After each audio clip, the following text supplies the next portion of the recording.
सभी प्यारे बच्चों को नमस्कार। तो इस वीडियो में क्लास 10th मैथ जो हमारे पास अग्रवाल का अनसोल्ड पेपर है, तो उसमें 2022 और सेट नंबर 3 हल कराने वाले हैं।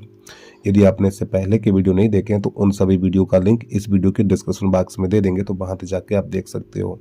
और फिर भी आपको कोई वीडियो ना मिले तो कमेंट करके बोल देना, तो उस वीडियो का लिंक आपके पास भेज देंगे।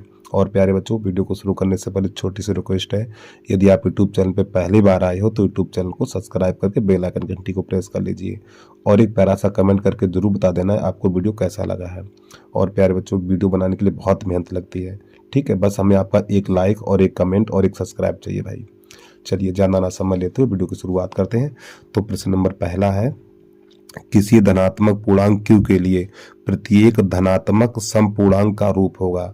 तो देखो यहाँ पे 2 का भाग, देखो यहाँ पे पदों की संख्या 2 है, तो 2 का भाग इन दोनों में लगाना, तो 2 का भाग नहीं लगेगा, ठीक। यहाँ पे 2 का भाग 1 में नहीं लगेगा, इसमें नहीं लगेगा, और यहाँ पे 2 का भाग नहीं लगेगा, तो 2 का भाग ये वाली संख्या पूरी कट जाएगी, तो ये सम संख्या हो गई हमारी, ठीक। अगला प्रश्न देखिएगा 2 नंबर, बिंदु ए 2,-5 बी -2,9 से समदूरस्थ x अक्ष पर बिंदु होगा। चलिए समझिएगा इसको भी। तो प्रश्न नंबर 2 डाल लीजिए। सबसे पहले एक रेखा खींचनी है आपको इस प्रकार। देखो, जिन 2 बिंदुओं के बीच में और शब्द होता है उनको किनारे पे लिखा जाता है। तो यहाँ पे लिखना है a 2,-5, फिर इसके बाद है -2,9। यहाँ पे अथवा लिखा, वो गलत लिखा हुआ, ठीक है, और होगा या तथा होगा। अगला बिंदु कर लो P। तो x अक्ष के निर्देशांक होते हैं x, 0। तो इस x का मान ज्ञात करना है। तो आपको लिखना है AP के बीच की दूरी बराबर PB के बीच की दूरी, AP के बीच की दूरी बराबर PB के बीच की दूरी, AP के बीच की दूरी बराबर PB के बीच की दूरी, समझिएगा। और जब दोनों तरफ बीच की दूरी का सूत्र लगाएंगे तो आपको अंडर नहीं लगाना है। x1 - x2 का होल वर्ग प्लस y1 - y2 का होल वर्ग बराबर, इसी प्रकार इधर x1 - x2 का होल वर्ग प्लस y1 - y2 का होल वर्ग। तो यहाँ पे ए पी, तो ये दोनों बिंदु लगाना है 2,-5 और x, 0। पी बी, तो ये दोनों बिंदु इधर लगाने हैं x, 0 -2,9। चलिए समझिएगा, मान लगाइए। x1 का मान 2 और x2 का मान x का होल वर्ग प्लस y1 का मान -5 और y2 का मान 0 मत लगाओ, छोड़ दो उसको। x1 का मान x और x2 का मान -2, तो प्लस का 2 हो जाएगा, प्लस y1 का मान 0, छोड़ दो उसको, और y2 का मान 9, ठीक, माइनस का चिन्ह रहेगा। यहाँ पे आपको a - b का होल वर्ग लगा देना है। तो a - b का होल वर्ग a², तो 4 हो जाएगा, a² + b² -2a और ये b 2a, a का मान 2 है यहाँ पर, ठीक, ये वाला 2। अब ये हो जाएगा 5 × 25, यहाँ पर भी a + b का होल वर्ग, तो हो जाएगा a² + b² + 2a और ये b, और ये 9 नेम 81 बन जाएगा। तो प्यारे बच्चों, x² से x² कट जाएगा, तो ये 4 - 4x और प्लस का 25 बराबर ये 4 और ये हो जाएगा हमारा 4x और प्लस का 81। और ये देखो 4 से 4 ये काट दो, ऊपर काटना भूल गए, लेकिन आप यहाँ पे काट दीजिए। इस 4x को ले आओ इधर, तो माइनस का 4x और माइनस का 4x, ये पहले से -4x है, इसको लाएंगे तो माइनस का 4x हो जाएगा, और 81 इसको ले जाओ तो माइनस का हो जाएगा 25। तो ये माइनस का 8x बराबर बचेगा यहाँ पर 11 में से 5 जाएगा 6 और 7 में से 2 जाएगा 5, तो 56 बचेगा। 8 × 8 8 × 7 56, तो x बराबर -7। ये माइनस है, माइनस चिन्ह साथ में लगा देंगे। तो आपको लिखना है x अक्ष के निर्देशांक, बेटा x अक्ष के निर्देशांक होते हैं x, 0। तो x का मान हमने कितना निकाला, -7 निकाला, 0, और यही आपका आंसर आ गया। देख लो विकल्प कहाँ पर है, वहां टिक मार दीजिए, तो इसका ए वाला ठीक हो जाएगा। देखो जल्दी से प्रश्नों को नोट कर लीजिए बेटा, वीडियो बहुत लंबा होने वाला है ये, क्योंकि इसमें सवाल बहुत टफ है, बहुत कठिन सवाल है। बच्चों को तो नानी की याद आ जाएगी इस वीडियो में। चलिए देखिएगा। और प्रश्न नंबर 2 बोर्ड की परीक्षा, यानी आपके सिलेबस का नहीं, इसको हटा दीजिए, ठीक है, अगर करना ही चाहो तो कर दो। देखो यहाँ भुजाओं का अनुपात दिया हुआ 9:4, ठीक, क्षेत्रफलों वो त्रिभुजों के क्षेत्रफलों का अनुपात पूछा तो इन दोनों का वर्ग कर दो, 81:16, ठीक, सी वाला सही हो जाएगा। प्रश्न नंबर 4 देखिए, नंबर 4 है आपका, यहाँ पे लिख लेना है कॉस स्क्वायर थीटा बराबर 1/2। कॉस स्क्वायर थीटा बराबर 1/2 है तो साइन स्क्वायर थीटा का मान कितना होगा ये बताना हमें। चलिए समझिएगा। तो प्यारे बच्चों यहाँ पे इसको दो तरीके से कर सकते हैं। तो एक काम करो, कॉस स्क्वायर है ना, कॉस स्क्वायर की जगह पे सूत्र लगा दो 1 - साइन स्क्वायर, ठीक, कॉस स्क्वायर बराबर 1 - साइन स्क्वायर बराबर 1/2, ठीक है। अब क्या करना है आपको, इस साइन स्क्वायर को उधर ले जाओ और 1/2 उधर ले आओ, तो 1 - 1/2 बराबर साइन स्क्वायर। जब हम इधर उधर बराबर के इधर उधर ले जाते हैं तो चिन्ह बदल जाते हैं, इसको उधर ले जाएंगे तो प्लस का हो जाएगा और 1/2 उधर लाएंगे तो ये माइनस का हो जाएगा। तो 2 × 1 = 2 और 2 में से घटा देंगे, 2 - 1/2 बराबर साइन स्क्वायर थीटा। तो आपका साइन स्क्वायर थीटा बराबर 1/2 निकल के आ जाएगा। मारो टिक खटाक से जल्दी से, कौन सा है, डी वाला सही हो जाएगा। अगला प्रश्न देखिएगा 4 नंबर, 4 क्यों 5। त्रिज्यखंड OAB का परिमाप ज्ञात कीजिए। तो ये हमारा एक त्रिज्यखंड दे रखा है जिसका कोण थीटा और त्रिज्या r है, 7 सेंटीमीटर है। तो आपको लिख लेना थीटा बराबर 60 अंश और इसके बाद r बराबर 7 सेंटीमीटर। तो आपको लिखना त्रिज्यखंड का परिमाप, त्रिज्यखंड का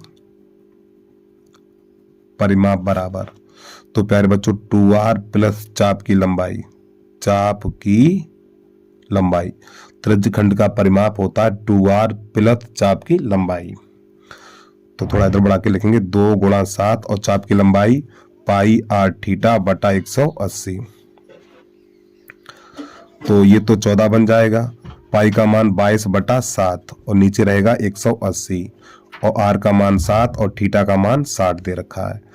तो यहाँ पर हमें क्या करना है, पाई का मान 22/7, r का मान 7, थीटा का मान 60 और 180 नीचे होता है, इससे ये कट जाएगा, 60 × 1 = 60, 60 × 3 = 180। तो यहाँ पे 14 + 22/3। अब यहाँ पे 14 × 3 = 42 हो जाएगा, तो 42 + 22/3। तो फिर जोड़िए, तो जोड़ने पर प्राप्त होगा हमें 64, 64/3 और यहाँ पे लिख देना है सेंटीमीटर। ठीक है, देख लो कहाँ पे है, वहीं पे टिक लगा दीजिए आप लोग। प्रश्न नंबर 6, और ये प्रश्न नंबर 6 ना बोर्ड की परीक्षा की दृष्टि से बहुत ही महत्वपूर्ण है, कई बार आ चुका है। ठीक है, यह प्रेक्षणों का समांतर माध्य ये है, यदि प्रेक्षण प्रत्येक प्रेक्षण को a से बढ़ा दिया जाए तो नया माध्य कितना होगा। किसकी बात की, बढ़ाने की बात की गई। जब बढ़ाने की बात की जाए तो ये हो जाएगा और घटाने की बात की जाए तो ये हो जाएगा। ठीक, ध्यान रखिएगा। अगला देखिएगा प्रश्न नंबर 7, तो इसका ये वाला सही हो जाएगा। यहाँ पे ये संख्याएं दे रखी हैं, समांतर माध्य 10 है तो x का मान ज्ञात कीजिए। तो प्रश्न नंबर 7 आपको लिखना समांतर माध्य बराबर, समांतर माध्य बराबर पदों का योग बटे पदों की संख्या। तो प्यारे बच्चों समांतर माध्य कितना है, 10 है, तो यहाँ पे 10 लिख लीजिए। तो पदों का योग ax और फिर ax + 3, फिर अगला पद है हमारा ax + 6, फिर अगला पद है ax + 9, फिर अगला पद है ax + 12। तो कितने पद हैं ये, 1, फिर ये 2, 3, 4, 5, तो बटा 5 इस प्रकार। तो ये 10 तो ये बन जाएगा हमारा, ठीक, 10 बन जाएगा ये। तो 1, 2, 3, 4, 5, तो 5x प्लस नंबर जोड़िए, 6, 3, 9, 9, 18, 18, 12, 30 और बटा 5। इसके नीचे एक कर लो, इसका इसमें, इसका इसमें। तो 5x + 30 बराबर हो जाएगा 50। 30 को उधर भेज दो, तो ये 5x बराबर हो जाएगा 50 - 30 और 5x बराबर 20 और 5 × 1 = 5, 5 × 4 = 20, x बराबर 4। कहाँ मिलेगा, डी वाला सही हो जाएगा। अगला देखिए नंबर 8, वीडियो को रोक के आराम से नोट कर लीजिए आप लोग। प्रश्न नंबर 8 है, त्रिकोण यानी ट्रायंगल शब्द में व्यंजन चुनने की प्रायिकता होगी। ठीक है, व्यंजन और स्वर, व्यंजन स्वर तो आप जानते ही हो। तो पहले लिख लें ट्रायंगल, TRIANGLE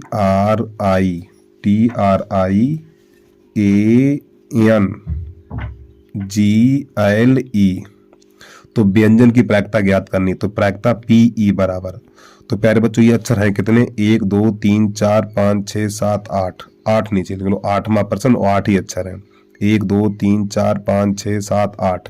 अब इसमें कितने व्यंजन है, देखो व्यंजन स्वर को हटा दो, ये क्या टी है ना, 1 2 3 4 5, 5 व्यंजन है, तो 5/8 इसका आंसर आ गया। ठीक है, तो ये कौन सा डी वाला सही हो जाएगा। अब इसके बाद प्रश्न नंबर 9 है, उसको देखिएगा। यदि शंकु की ऊर्ध्वाधर ऊंचाई और आधार का व्यास क्रमशः इतना है तो शंकु का बग पृष्ठ कितना होगा। तो आपको लिख लेना है यानी क्वेश्चन नंबर 9। तो ऊंचाई h बराबर दे रखी है 15 सेंटीमीटर, और आपको पता व्यास को 2r लिखा जाता है, तो 2r बराबर कितना, 16 है, 2 1 2 2 8 16, r बराबर हो जाएगा 8 सेंटीमीटर। तो शंकु का बग पृष्ठ निकालने के लिए तिर्यक ऊंचाई चाहिए, तो l बराबर √h² plus r² under root. अब यहाँ पे क्या करना है आपको, h का मान कितना है, 15 का वर्ग, r का मान 8 का वर्ग है, तो 15 का वर्ग 225, 8 का वर्ग 64, तो इनको जोड़ेंगे तो 289, 289 17 का होता, तो l बराबर 17 सेंटीमीटर।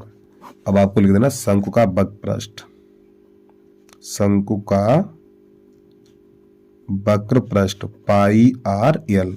बेटा यहाँ पे पाई का मान नहीं लगाना क्योंकि प्रश्न में पाई दिया हुआ है, पाई गुणा r का मान कितना है, r का मान 8 है और l का मान कितना 17 है, तो 17 8 156, नहीं माफी चाहता हूँ, 8 7 56 हासिल, 8 5 13, 17 8 136, 136 पाई, और लिख देना है वर्ग सेंटीमीटर। प्रश्न नंबर 10,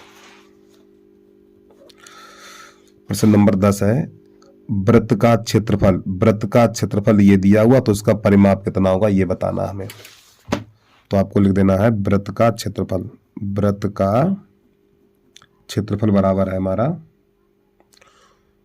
64 पाई, तो वृत्त का क्षेत्रफल होता है πr², 64 पाई, तो पाई से पाई हटा दो, तो r² बराबर हो जाएगा 64 है, 8 पे घात 2, घात से घात मारी जाएगी, तो r बराबर 8 सेंटीमीटर। तो यहाँ पे परिमाप परिधि कहलाती, ठीक है, तो परिधि बराबर हो जाएगी 2πr, तो r का मान कितना 8 है, 2π गुणा 8 और 8 दूनी 16 पाई और सेंटीमीटर। ठीक, अगला प्रश्न देखिएगा 10 के बाद 11 नंबर 11 है, यहाँ पे त्रिभुज दे रखा, पी क्यू का मान ज्ञात करना है, इस पी क्यू का मान ज्ञात करना है। तो पहले बना ले त्रिभुज हम, तो यहाँ पे लिखना P, यहाँ लिखना Q, और ये हमारी 100 मीटर है, और ये कोण है हमारा 30 अंश का, यहाँ लिख लो R। तो tan 30 लगा दो इसमें, tan 30 लंब बटा आधार, तो लंब हमारा PQ है और आधार 100 है, tan 30 का मान 1/√3, तो PQ बटा 100, तो इसका इसमें, तो PQ √3 बराबर 100 हो जाएगा, तो √3 का भाग लगा दो, तो PQ बराबर हो जाएगा 100/√3। अब आपको यहाँ पे क्या करना है, कुछ नहीं करना है, यही आपका आंसर है, क्या सी वाला सही है। एक बार देख लें हम इसको, 11वें का सी, हाँ ठीक, 11वें का सी। अगर कुछ करना ही होता तो इसमें ये कर सकते थे हम, देखो 100/√3, तो √3 का ऊपर √3 का नीचे, तो ये करने वाले थे, लेकिन हमने ये किया नहीं क्योंकि आंसर आपका यही दिया था। वो कर सकते हो, ये कर सकते हो, और कुछ नहीं कर सकते उसमें आप। प्रश्न नंबर 12 देखिए, वीडियो को लाइक करते रहिए भाई आप लोग। x बराबर इतना है, y बराबर इतना, तो x + y का मान कितना होगा। नंबर 12, तो x बराबर 2 sin² थीटा, और आपको लिख लेना है y बराबर 2 cos² थीटा +1, तो x + y का मान पूछा गया है, तो आपको लिख देना x + y बराबर, तो x का मान 2 sin² थीटा और y का मान 2 cos² थीटा +1। तो प्यारे बच्चों यहाँ से आप 2 कॉमन ले सकते हो, जब यहाँ से 2 कॉमन लेंगे तो sin² theta plus cos² theta और लास्ट में +1, तो इसका तो मान बच्चे को पता है, sin² + cos² 1 होता है, और नहीं पता तो आराम से मौज करिए आप लोग। 2 1 2 और प्लस 1 तो कितना हो जाएगा 3, मारो टिक खटाक से। कौन सा है, ये वाला सही हो जाएगा। प्रश्न नंबर 13 है, दिए गए चित्र में यदि ए क्यू बराबर 4 सेंटीमीटर, ए क्यू ये वाली भुजा 4 सेंटीमीटर है, और क्यू आर कहां पर है ये,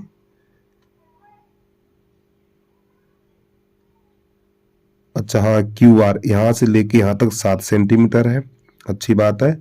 और डी एस ये वाली भुजा 3 सेंटीमीटर, तो इस एस का मान ज्ञात करना है। चलिए समझिए, देखो चित्र में ही समझ लो, मैं थोड़ा जूम कर लूँ आपके लिए, चित्र में ही समझ लो, यहीं पे काम हो जाएगा। आपको यहाँ पे ये पता होना चाहिए वृत्त की स्पर्श रेखाएं समान होती हैं। तो प्यारे बच्चों यहां से लेके यहां तक की रेखा कितनी है, 3 है, देखो यहाँ पे लिखा हुआ है।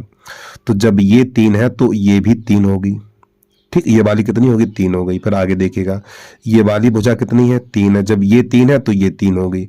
तो जब ये 3 है और ये 3 है तो कितना हो गया, 6 हो गया काम आपका। तो देखो विकल्प में 6 कहां पर है, वहीं पर टिक लगा दीजिए, तो इसका बी वाला सही हो जाएगा। अगला प्रश्न देखिएगा, चित्र में ही काम हो जाएगा इसमें भी। इसमें क्या करना है, देखो थोड़ा जूम कर लूं इसके में, देखो प्रश्न नंबर 14 है, यहाँ पे ये वाली भुजा इसके समांतर, ये वाली भुजा इसके समांतर है। तो हमें निकालना क्या, ये देखिए ए डी बटा डी ई कहां पर है, ये ए डी यही है ना, हाँ ए डी और बटा डी ई ज्ञात करना है। तो प्यारे बच्चों एक बात ध्यान रखिएगा, देखो ये वाली भुजा कितनी है, ये वाली भुजा 8 है, तो आपकी यहां से लेके यहां तक कितनी हो गई, 8 हो गई है, ध्यान रखिएगा। ये वाली भुजा कितनी, 2 है, ये वाली भुजा 2 है, तो ये वाली भुजा कितनी है, 2, ये हो गई, ठीक, कितनी हो गई, 2 ये हो गई है। फिर यहां से लेके यहां तक कितनी है, 8 है, क्योंकि ये वाली भुजा 8 है ना, तो ये भी 8 ही होगी। तो 8 में ये वाली कितनी, 2 है, तो ये कितनी बचेगी, 6 बचेगी। अब आपको लिख देना ए डी बटा डी ई, तो 2 बटा 6, 2 1 2, 2 3 6, तो 1 बटा 3 हो जाएगा बी वाला से। तो सबसे पहले लिखना है बिंदु, आपको बिंदु 2,3, तो x अक्ष से दूरी, x अक्ष से दूरी। तो प्यारे बच्चों जब ए को बिंदु दिया हो और अक्षों से दूरी पूछी हो तो इसको कर लेना ए और इसको कर लेना बी।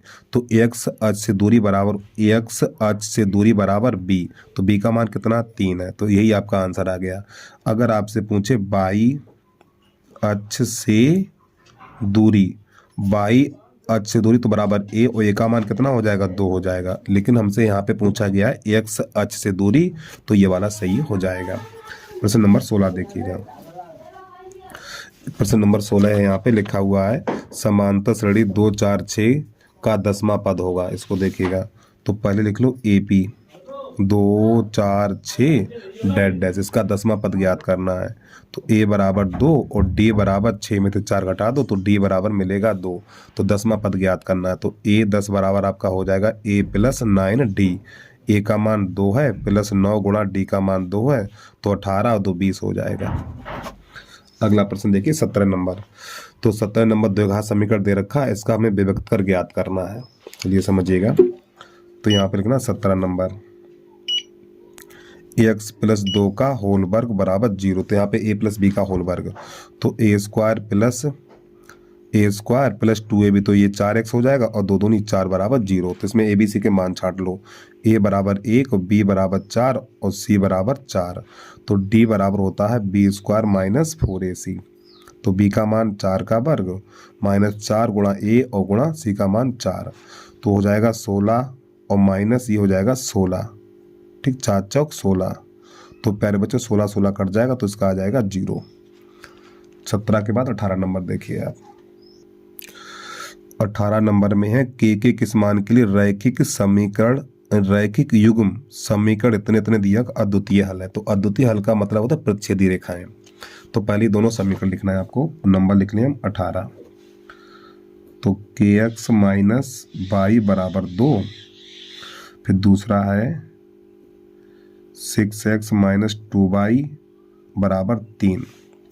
तो आपको यहाँ पे लिखना है जो अद्वितीय हल की कंडीशन होती है a1 बटा a2 नॉट इक्वल b1 बटा b2, आपको ये लगाना है। तो लिख देना k बटा 6 और नॉट इक्वल ये -1 होगा, -1/2, 2 एकन 2 और 2 तियां 6, इसका गुणा इसमें, इसका इसमें, तो k नॉट इक्वल -3। यही आपका आंसर आ गया। अगला प्रश्न देखिएगा, तो ये कौन सा मिलेगा, और कहीं पे गलती कर दी क्या हमने? गलती कर दी प्यारे बच्चों। देखो यहाँ पर भी माइनस, यहाँ पर भी माइनस, तो ये माइनस माइनस कट जाएगा, तो k बराबर 3 मिलेगा आपको, k बराबर 3। तो इसका विकल्प नंबर ए वाला सही हो जाएगा। प्रश्न नंबर 19 से पहले 20 देख लो आप। कैप्सूल संयोजन होता है, जो कैप्सूल होता है बीच का भाग बेलनाकार, उसके दोनों सिरे अर्धगोलाकार होते हैं। तो 2 शंकु होते हैं, गलत। एक बेलन 2 अर्धगोला, ये होता है। बीच में गोला होता है और 2 अर्धगोले होते हैं, तो इसका विभाला सही हो जाएगा। प्रश्न नंबर 19 देखिए आप। 19 का यहाँ पे समीकरण दे रखा है, x² + x + 1 और बराबर 0। ठीक है, तो अल्फा 1/अल्फा और 1/बीटा का मान ज्ञात करना है। तो इसमें a का मान कितना है? a का मान 1 है, b का मान 1 है और c का मान भी 1 है। तो मूलों का योगफल अल्फा + बीटा होता है हमारा -b/a। तो अल्फा + बीटा बराबर हो जाएगा, b का मान कितना है? -1, इसका मान 1, तो अल्फा + बीटा बराबर हो जाएगा -1। फिर आपको लिखना alpha into beta, alpha into beta बराबर होता है c/a। तो अल्फा इंटू बीटा, c का मान कितना? 1 और a का मान 1, तो अल्फा इंटू बीटा बराबर भी 1 हो जाएगा। अब जो हमें जिसका मान ज्ञात करना है उसको भी देख लीजिए आप। तो हमें मान ज्ञात करना है 1/अल्फा + 1/बीटा बराबर इसका मान ज्ञात करना है। तो इसका इसमें, इसका इसमें, तो अल्फा + बीटा बटा अल्फा बीटा। तो अल्फा इंटू बीटा का मान कितना है? अल्फा + बीटा का मान -1 और अल्फा इंटू बीटा का मान 1। तो आपको पता 1 लिखा नहीं जाएगा, तो -1 आपका आंसर आ गया। तो इसका विकल्प नंबर बी वाला सही हो जाएगा। अब प्यारे बच्चों यहाँ से हमारा खंड बात चलेगा, यहाँ से देखिएगा प्रश्नों को आप। प्रश्न नंबर पहले का है, सिद्ध कीजिए कि √3 एक अपर में संख्या है। चलिए समझिएगा। तो सबसे पहले आपको यहाँ पे लिख लेना है, माना, यहाँ लिख लो हल, माना √3 एक परमेय संख्या है, परमेय संख्या है। प्यारे बच्चों, जब ये परमेय संख्या है तो परमेय संख्या को p/q के रूप में लिखा जाता है। तो आपको लिख लेना है √3 बराबर p/q, और आगे लिखना है जहां p तथा q धनात्मक पूर्णांक हैं और q नॉट इक्वल 0। अब आपको क्या करना, कैसे गुणा करना है, इसके नीचे कर लेना 1, इसका इसमें और इसका इसमें गुणा करना है। तो आपको मिलेगा यहाँ पे √3q बराबर p। अब यहाँ पे लिखना दोनों पक्षों का वर्ग करने पर, दोनों पक्षों का वर्ग करने पर, जब इसके दोनों पक्षों का वर्ग करेंगे हम, तो √3q का होल वर्ग बराबर p², और इसका अंडर हट जाएगा, तो यहाँ पर हो जाएगा 3q² बराबर p², और ये वाला 3 पहुंचेगा इसके नीचे। तो यहाँ पर हमें प्राप्त हो जाएगा q² बराबर p²/3, और इसको कर लेंगे समीकरण नंबर 1। ठीक है, इसको समीकरण नंबर 1 बना देना है। अब आपको लिखना है p² 3 से विभाजित है, p², 3 से विभाजित है। फिर इस घात को हटा के लिखेंगे p भी 3 से विभाजित है, और ये हो जाएगा समीकरण नंबर 2। अब आपको लिखना है p बराबर 3k। ठीक है, यहाँ पे p की जगह पे लिखना है p बराबर 3k समीकरण 1 में रखने पर, इस p की जगह पे आपको 3k लगा देना है यहाँ पर। तो ये हो जाएगा हमारा 3 क्यू स्क्वायर बराबर 3k का होल वर्ग, इस प्रकार। तो ये हो जाएगा 3k स्क्वायर बराबर 3 त्रिका 9k स्क्वायर, तो 3 एकम 3 और 3 त्रिका 9, फिर 3 का भाग लगा देंगे यहाँ पर। तो आपको लिखना क्यू स्क्वायर बराबर क्यू पे घात 2 और ये 3 भाग में चला जाएगा बटा 3। तो आपको यहाँ पर लिखना क्यू स्क्वायर 3 से विभाजित है, क्यू स्क्वायर 3 से विभाजित है। अब इस घात को हटा के लिखेंगे तो नई लाइन से लिखना क्यू भी 3 से विभाजित है, और ये हो जाएगा हमारा समीकरण नंबर 3। अब आपको लिखना है समीकरण 2 और समीकरण 3 से, समीकरण 2 तथा 3 से स्पष्ट है, समीकरण 2 तथा 3 से स्पष्ट है कि P तथा Q का उभयनिष्ठ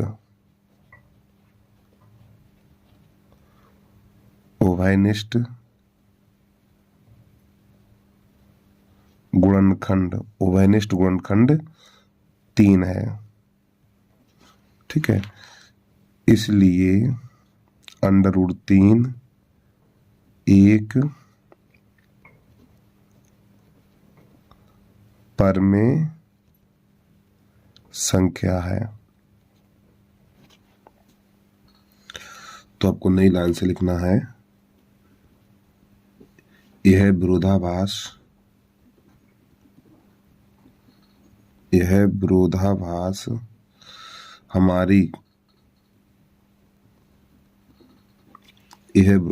हमारी कल्पना की कमी के कारण हुआ है। ठीक है, यह विरोधाभास हमारी कल्पना की कमी के कारण हुआ है। नई लाइन से लिख देना अतः √3 एक अपरमेय संख्या है। ठीक, तो इतना आपको लिख देना है। अब इसके बाद अगला प्रश्न देखिएगा आप। प्रश्न नंबर पहले का खा, दो संख्याओं का अंतर 26 है, एक संख्या दूसरी संख्या की 3 गुनी है, संख्याएं ज्ञात कीजिए। चलिए समझिएगा। तो सबसे पहले आपको लिख लेना है माना एक संख्या बराबर x, दूसरी संख्या बराबर y। अब इन दोनों का अंतर कितना है? 26 है। इसको कर लो समीकरण नंबर पहला। फिर आगे प्रश्न यहाँ पे ये कह रहा है एक संख्या दूसरी संख्या की 3 गुनी है, x बराबर y। ठीक है, अब एक बात ध्यान रखिएगा, देखो हमने यहाँ पे x को आगे रखा है तो x बड़ा हो गया और ये y छोटा हो गया। तो ये संख्या हमारी बड़ी है और ये छोटी है, ये संख्या हमारी बड़ी है और ये छोटी है, तो गुणा हमेशा छोटे में करते हैं। तो प्रश्न कह रहा है 3 गुनी है तो 3 का गुणा इसमें कर दो। ठीक, ये हो गया समीकरण नंबर दूसरा। तो हमें क्या करना है, x का मान समीकरण 1 में रखने पर, तो x की जगह पे हमें 3y लगा देना है। तो 3y माइनस y बराबर 26। तो यहाँ पर हमें प्राप्त होगा 2y बराबर 26। ये 2 एकम 2 तो ये हो जाएगा 13 और y बराबर 13। अब ये वाला मान समीकरण नंबर 2 में लगा देना है। तो यहाँ पर 2 में रखने पर, तो जो y बराबर 13 है तो 13 आपको यहाँ पे लगा देना है। तो x बराबर हो जाएगा 3 गुणा 13 और 13 तियां 39, तो x बराबर आपका हो जाएगा 39। तो संख्याएं पूछ रहा है तो हेडिंग डाल के लिख देना है संख्याएं, एक 39 है और एक 13 है, यही आपके प्रश्न का आंसर हो जाता है। ठीक है, अगला प्रश्न देखिएगा। प्रश्न नंबर पहले का है वह अनुपात ज्ञात कीजिए जिसमें बिंदु P -3 कामा P बिंदुओं A -5 कामा -4 और B -2 कामा 3 को मिलाने वाले रेखाखंड को विभाजित करता है, तो P का मान ज्ञात कीजिए। तो यहाँ पे हमें दो आंसर निकालने हैं, एक तो अनुपात ज्ञात करना है और P का मान ज्ञात करना है। तो प्यारे बच्चों, इस प्रकार के प्रश्न में एक बात ध्यान रखिएगा, जिन दो बिंदुओं के बीच में और शब्द आता उनको किनारे पे लिखते हैं। तो देखो A और ये B, इन दोनों के बीच में और शब्द है, तो सबसे पहले एक रेखाखंड खींचेंगे और किनारे पे A और B को लिखना है। चलिए समझिएगा। तो सबसे पहले आपको खींचना एक रेखाखंड इस प्रकार, और आपको यहाँ पे लिखना A और यहाँ पे लिखना है B। A के निर्देशांक है -5 कामा -4 और B के निर्देशांक है -2 कामा 3, और इसके बीच में लिख लो बिंदु P। तो बिंदु P के निर्देशांक हैं -3 कामा P। तो ये वाली दूरी मानेंगे हम m और ये वाली दूरी मानेंगे 1। तो इसमें अनुपात भी ज्ञात करना है और P का मान भी ज्ञात करना है। तो चलिए समझिएगा। तो आपको यहाँ पे लिख लेना है बिंदु -5 कामा -4 तथा -2 कामा 3, फिर आपको लिखना है अनुपात, ये दूरी m है और ये वाली दूरी 1 है, तो m अनुपात 1। तो बिंदु P के निर्देशांक ज्ञात करने हमें, तो आपको लिख लेना है P के निर्देशांक, P के निर्देशांक। तो प्यारे बच्चों, इसके लिए सूत्र होता है हमारा m1 x2 m2 x1 बटा m1 plus m2 comma m1 by 2 m2 by 1 बटा m1 प्लस m2। ये हमारा अंतर विभाजन का सूत्र होता है। तो यहाँ पर क्या करेंगे, ये वाला मान है हमारा x1 का, ये y1 का, और ये x2 का, और ये y2 का, ये वाला मान m1 का और ये m2 का। तो ये वाले मान आपको यहाँ पे लगा देने हैं। m1 का मान m हो जाएगा, x2 का मान -2 हो जाएगा, प्लस m2 का मान 1 और x1 का मान -5 हो जाएगा, बटा m1 plus m2 m plus 1 कामा m1 की जगह पे m रहेगा और y2 की जगह पे 3 रहेगा, m2 की जगह पे 1 और y1 की जगह पे -4 रहेगा, बटा m1 plus m2 m1 plus m2, तो आपका हो जाएगा m प्लस 1। ठीक, इसको थोड़ा हल करिए तो ये हो जाएगा -2m और -5 बटा m प्लस 1, ये हो जाएगा 3m और -4 और m प्लस 1। तो प्यारे बच्चों, ये बिंदु किसके निकलेंगे, P के निकलेंगे, और P के निर्देशांक आपको -3 कामा P दे रखा है। तो यहाँ पे क्या लिखा, P के निर्देशांक, तो P के निर्देशांक है -3 कामा P। अब आपको यहाँ पे क्या करना है, देखो ये हमारी कहलाती है भुज और ये कहलाती है कोट, ये भुज और ये कोट। तो आपको क्या करना है, यहाँ पर भुज बराबर भुज कर दो तो हमें अनुपात मिल जाएगा। तो यहाँ पे लिखना -3 बराबर -2m -5 बटा m प्लस 1। अब यहाँ पे गुणा करिए, इसका गुणा इसमें करो, तो जब इसका इसमें गुणा करेंगे तो -3m -3 बराबर, यहाँ पर क्या करें, इसके नीचे कर लो, इसका गुणा इसमें और इसका इसमें, तो -2m और -5। अब पक्षांतर कर लो, तो -3m और प्लस का 2m, और ये हो जाएगा हमारा -5 और ये प्लस का 3 हो जाएगा। तो यहाँ पर बच्चों बचेगा माइनस का m बचेगा खाली, और यहाँ पर बचेगा माइनस का 2, तो इससे ये कट जाएगा आपका। तो यहाँ पे जो m बराबर बचेगा 2, तो आपको नई लाइन से लिखना अनुपात।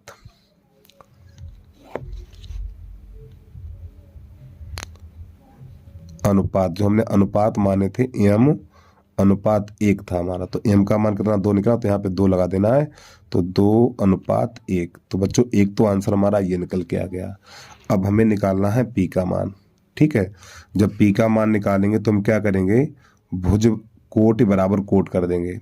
ठीक है, कोट यानी इसके बराबर हमें ये कर देना है, और ये अनुपात है हमारा। तो नई लाइन से यानी दूसरे पेज पे पहुंच रहे हैं हम। तो यहाँ पे हमने लिख लिया है कोट बराबर कोट। तो प्यारे बच्चों जो हमारा m का मान निकला, यहाँ पर m का मान कितना निकला 2, तो यहाँ पे 2 रख दीजिए। ठीक है, m बराबर 2 रखने पर तो p बराबर हो जाएगा हमारा 3 गुणा 2 माइनस 4 बटा, यहाँ पे 2 लगाना, और आपको यहाँ पे भी 2 लगाना है, 2 और प्लस 1, तो हो जाएगा 6 माइनस 4 बटा 3। तो p बराबर निकलेगा हमारा 2/3, और यही आपके प्रश्न का आंसर आ गया। ठीक है, तो उम्मीद है आपको समझ में आ गया होगा। चलिए अगला प्रश्न देखिएगा आप। प्रश्न नंबर पहले का घ, एक धातु के ठोस गोले की त्रिज्या 3 सेंटीमीटर है, इससे 0.4 सेंटीमीटर व्यास का समान अनुप्रस्थ काट का तार खींचा जाता है, तार की लंबाई ज्ञात कीजिए। चलिए समझिएगा। तो सबसे पहले आपको बनाना है गोला, और इस गोले को पिघलाकर, प्यारे बच्चों इस गोले को पिघलाकर एक तार खींचा जाता है। ठीक, और तार हमारा एक बेलन का काम करता, ध्यान रखिएगा आप। ठीक, हमारा ये एक तार है जिसका व्यास है 0.4 सेंटीमीटर। जब इस गोले को पिघलाकर एक तार बनाया जाता तो दोनों के आयतन समान रहेंगे। तो गोले की त्रिज्या r बराबर लिख लो 3 सेंटीमीटर, और जो बेलन का व्यास है, तो बेलन का व्यास है 0.4, और आपको पता है व्यास को 2r लिखा जाता है, तो इसकी त्रिज्या छोटी r कर लेना है 0.4, 2 का भाग लगाएंगे तो r बराबर 0.4 और बटा 2, जब इसका हम दशमलव बटाएंगे नीचे बढ़ जाएगा 0, तो ये 4 एकम 4 और 4 पंजे 20, तो r बराबर निकलेगा 1/5 सेंटीमीटर। तो इसकी लंबाई ज्ञात करनी है, तो h बराबर कर लो क्वेश्चन मार्क। ठीक, चलिए समझिएगा। तो अब आपको क्या करना है, गोले का आयतन बराबर बेलन का आयतन, तो नई लाइन से लिख देना है इधर।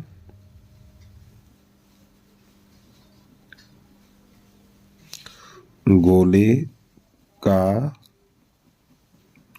आयतन बराबर बेलन का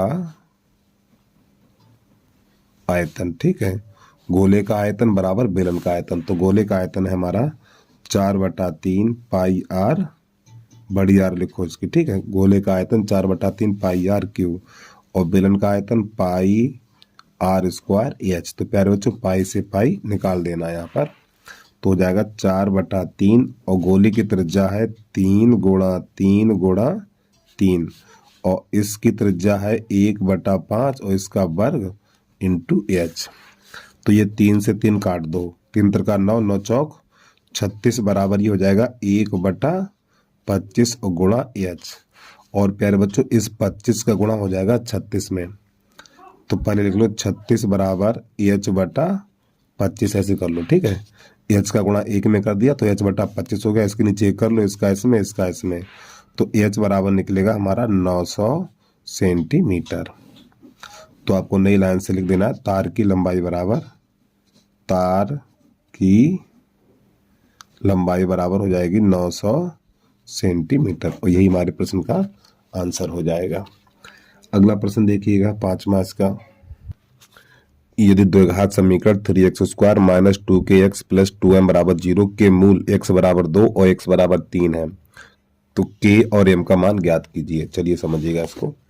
तो सबसे पहले आपको लिखना है द्विघात समीकरण 3x² 2kx और प्लस का 2m बराबर 0।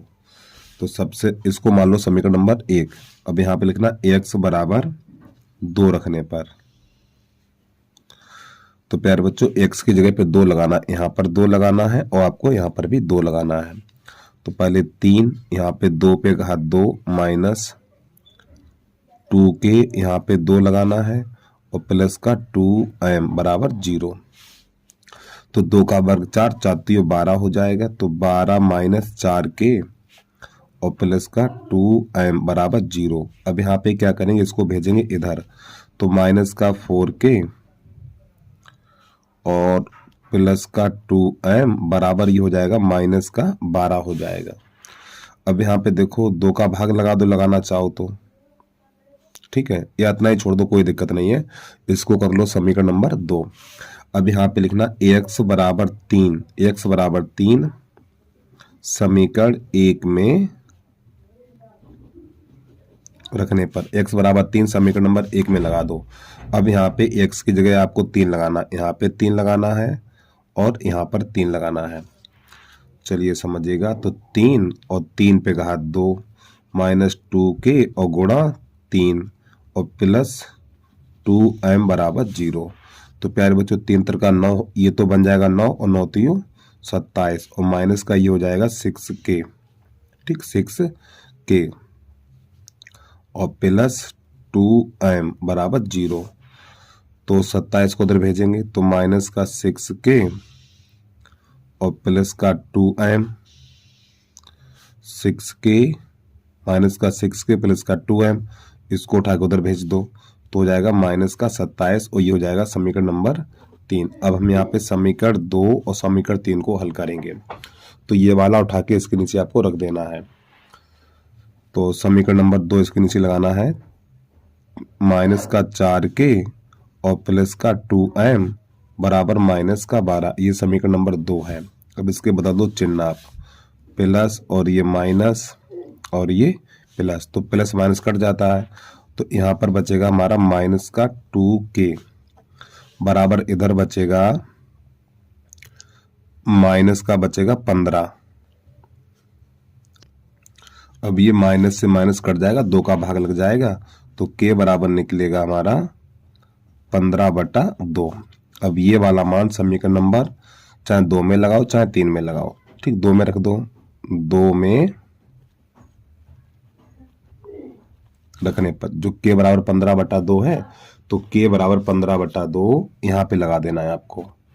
तो ये हो जाएगा माइनस का 4 गुणा 15/2 और प्लस का 2m बराबर माइनस का 12। तो ये 2 दूनी 4 हो जाएगा और 15 दूनी 30, तो ये माइनस का 30 और प्लस का 2m बराबर माइनस का 12। इस माइनस 30 को उधर भेज दो, तो प्लस का हो जाएगा, तो 2m बराबर आपका हो जाएगा माइनस का 12 और प्लस का 30, तो घटा देना इसको, तो 2m बराबर हो जाएगा माइनस 18 हो जाएगा प्लस का ये, ठीक, 18 12 30 होता है, फिर 2 एकन 2 और 2 नेम 18, तो m बराबर 9 निकल के आ जाएगा और यही आपके प्रश्न का आंसर हो गया है। ठीक है, तो उम्मीद है आपको समझ में आ गया होगा। चलिए अगला प्रश्न देखिएगा आप। प्रश्न नंबर पहले का क्या है, यदि बिंदु इतने इतने सररेख हैं तो k का मान ज्ञात कीजिए। तो सबसे पहले आपको यहाँ पे 3 बिंदु रखे, उनको लिख लीजिए, a 2,3, b 5, k तथा c 6, 7। तो आपको नई लाइन से लिखना सररेख होने का प्रतिबंध, सररेख होने का प्रतिबंध, ठीक है, सररेख होने का प्रतिबंध। तो सूत्र होता है हमारा x1 plus x2 plus x3 बराबर 0, y minus y, y minus y और y माइनस y। अब प्यारे बच्चों यहाँ पे एक संख्या ध्यान रखिए, 23, 31, 12, 23, 31, 12। तो देखो 23, 31 और ये 12। अब ये वाले मान इसमें लगा दीजिए, तो ये वाला मान x1 का, y1 का, x2 का, y2 का और ये x3 का और ये y3 का। तो ये वाले मान आपको यहाँ पे लगा देने हैं। तो ये हमारे x1 का मान, x1 का मान, x2 का मान, x3 का मान, तो लगा दो। x1 का मान 2 और यहाँ पर बाई 2 का मान k, बाई 3 का मान 7 प्लस x2 का मान 5, ये रहा x2, बाई 3 का मान 7, बाई 1 का मान 3 प्लस x3 का मान 6, बाई 1 का मान 3, बाई 2 का मान k और बराबर 0। तो इसका अंदर गुणा कर दो, 2k माइनस 7 दूनी 14 हो जाएगा। और प्यारे बच्चों यहाँ पे बचेगा हमारा 4 बचेगा, तो 5 और कोष्टक के अंदर 4, यहाँ पे अंदर गुणा कर दो, 6 तियो 18 माइनस का 6k और बराबर 0। अब आप थोड़ा ये समझिए, माइनस का 6k है और प्लस का 2k है, तो माइनस का 4k बचेगा। अब क्या करना है आपको, ये प्लस का 18 है, ये माइनस का 14 है, तो प्लस का 4 बचेगा और 5 चौक 20 ये रह गया बराबर 0। माइनस का 4k और ये कितना हो जाएगा, 24 हो जाएगा बराबर 0। इस 24 को उधर भेज दो, तो माइनस का 4k बराबर हो जाएगा माइनस का 24। तो प्यारे बच्चों माइनस से माइनस चला जाएगा, 4 एकन 4 और 4 छंग 24, तो k बराबर 6 निकल के आ गया। ठीक है, और यही आपके प्रश्न का आंसर हो जाता है। अब इसके बाद अगला प्रश्न देखिएगा, और जो हमारा अगला प्रश्न है ये बोर्ड की परीक्षा की दृष्टि से नहीं है, ठीक है, ये आपके सिलेबस में नहीं है, अथवा वाला इसको आप हटा दीजिए, ये आपको देखना ही नहीं है बिल्कुल। अब आ जाइए प्रश्न नंबर दूसरे का का। यहाँ पे लिखा हुआ है आयताकार बाग जिसकी लंबाई चौड़ाई से 4 मीटर अधिक है का अर्ध परिमाप 36 मीटर है, तो बाग की लंबाई और चौड़ाई ज्ञात कीजिए। चलिए समझिएगा इसको। तो सबसे पहले आपको लिख लेना है दूसरे का देखो प्यारे बच्चों, प्रश्न नंबर डालना मत भूल जाना और सही तरीके से लिखना है आपको। दूसरे का तो यहां पे लिखना है माना आयताकार बाग की चौड़ाई बराबर x मीटर और लंबाई कितनी है, लंबाई है चौड़ाई से 4 मीटर अधिक है, तो लंबाई बराबर x प्लस 4 इतना। अब इसका आयताकार बाग का अर्ध परिमाप, तो आपको लिखना है आयताकार बाग का अर्ध परिमाप बराबर दे रखा है 36 मीटर। ठीक है, ये भी मीटर लिख लीजिए। आयताकार बाग का अर्ध परिमाप, तो आपको नई लाइन से लिखना है लंबाई प्लस चौड़ाई बराबर 36। अब एक बात समझिए, यानी जो आयत का परिमाप होता है कोष्टक से बाहर 2 लंबाई प्लस चौड़ाई, अगर आपने 2 लगा दिया तो ये परिमाप पूरा हो गया। हमें अर्ध परिमाप चाहिए ना, तो अर्ध परिमाप के लिए तो कोष्टक से आगे 2 नहीं लिखा जाएगा, ध्यान रखिएगा आप लोग। ठीक, अर्ध परिमाप होता है लंबाई प्लस चौड़ाई बराबर 2। लंबाई कितनी है, लंबाई है x प्लस 4 और चौड़ाई कितनी है x है बराबर 36। इस 4 को उधर भेजो तो 32 हो जाएगा और ये हो जाएगा 2x, तो 2x बराबर 36 माइनस 4 और 2x बराबर हो जाएगा 32, तो 2 एकन 2 और ये हो जाएगा 16, तो x बराबर 16 मीटर। ठीक है, पहले x बराबर ही लिखिए। अब आपको थोड़ा, हमारे पास जगह नहीं है लेकिन आप लोगों को इसके नीचे ही लिखना है, हम यहाँ पे लिखेंगे। तो चौड़ाई बराबर कितनी हो जाएगी हमारी, चौड़ाई बराबर x है और x का मान कितना 16 है, तो आपको लिख देना 16 मीटर। और लंबाई कितनी हो जाएगी, लंबाई है ना चौड़ाई से 4 मीटर अधिक है, तो 16 4 20 हो जाएगा। और यही आपके प्रश्न का हल हो गया है। चलिए अगला प्रश्न देखिएगा, ये चीज आपको इसके नीचे ही लिखना है, इधर नहीं लिखना है। अगला प्रश्न दूसरे का खा देखिए। प्रश्न नंबर है दूसरे का खा। निम्नलिखित सारणी किसी मोहल्ले के 25 परिवारों में भोजन पर व्यय हुए दैनिक को दर्शाती है। ठीक है, ये हमें टेबल दे रखी है। पद विचलन विधि द्वारा भोजन पर हुए दैनिक व्ययों का माध्य ज्ञात कीजिए, यानी पद विचलन का प्रयोग करके इसका हमें समांतर माध्य ज्ञात करना है। चलिए समझिए, यानी विचलन विधि से समांतर माध्य ज्ञात करना है। तो यहाँ पे जो मध्य मान दे रखा है हाँ, तो मध्यमान कैसे निकालेंगे, इन दोनों को जोड़ के आधा करेंगे, ठीक है। तो इन दोनों को जोड़ेंगे, जब हम इन दोनों को जोड़ेंगे तो हो जाएगा 250 और 250 का आधा हो जाएगा 125। अब आपको क्या करना है, यहाँ पे ये देखना कितने कितने का अंतर है। यहाँ पे जो अंतर है 50-50 का अंतर है, तो इसमें 50 जोड़ दीजिए। तो 125 में 50 जोड़ेंगे तो आपका हो जाएगा ये 175, और 175 में 50 जोड़ेंगे तो हो जाएगा ये 7 5 12, 225 हो जाएगा हमारा। अब इसमें 50 जोड़ेंगे तो 275 हो जाएगा, इसमें 50 जोड़ेंगे तो ये हो जाएगा हमारा 325। अब आपको यहाँ पे अगला कॉलम लिखना है, यहाँ पे d बराबर x माइनस ए। तो प्यारे बच्चों ये तो हमारा मध्यमान को x से लिखा जाता। अब a कहाँ से लाएंगे, a होता है हमारा कल्पित माध्य। तो a जो मध्यमान का बीच वाला मान होता है, मध्यमान का बीच वाला मान होता है, उसको बोलते हैं कल्पित माध्य a। तो a का मान ये हो गया, ठीक है। तो d का मान निकालेंगे तो सबसे पहले ये वाली सब संख्याएं लिख लो, 125, 175, 225, फिर 275 और ये 325, और सब में से 225 घटाना है। 225, 225, 225, सब में से 225 घटाना है, ठीक है। आपको 225, प्यारे बच्चों माइनस का चिन्ह यहाँ पे, ठीक है, बराबर, यहाँ बराबर और यहाँ बराबर, यहाँ पर और यहाँ पर। तो ये प्लस माइनस कट जाएगा तो यहाँ पे तो बचेगा 0।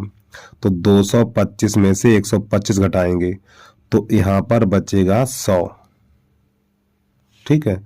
अब 5 में से 5 जाएगा, 0 बचेगा, और यहाँ पर माइनस का बचेगा, माइनस का 100 बचेगा, ठीक, माइनस का 100 लिख लीजिए आप। 5 में से 5 जाएगा, 0 बचेगा, और इस 22 में से 17 जाएगा तो 5 बचेगा, माइनस का बचेगा ये भी। अब इधर से 275 में से 275 में से 275 में से 225 घटाना है तो आपका बचेगा 50, प्लस का बचेगा। अब 325 में से 225 घटाना तो बचेगा 100, ठीक है। तो ये हमें डी का मान मिल गया।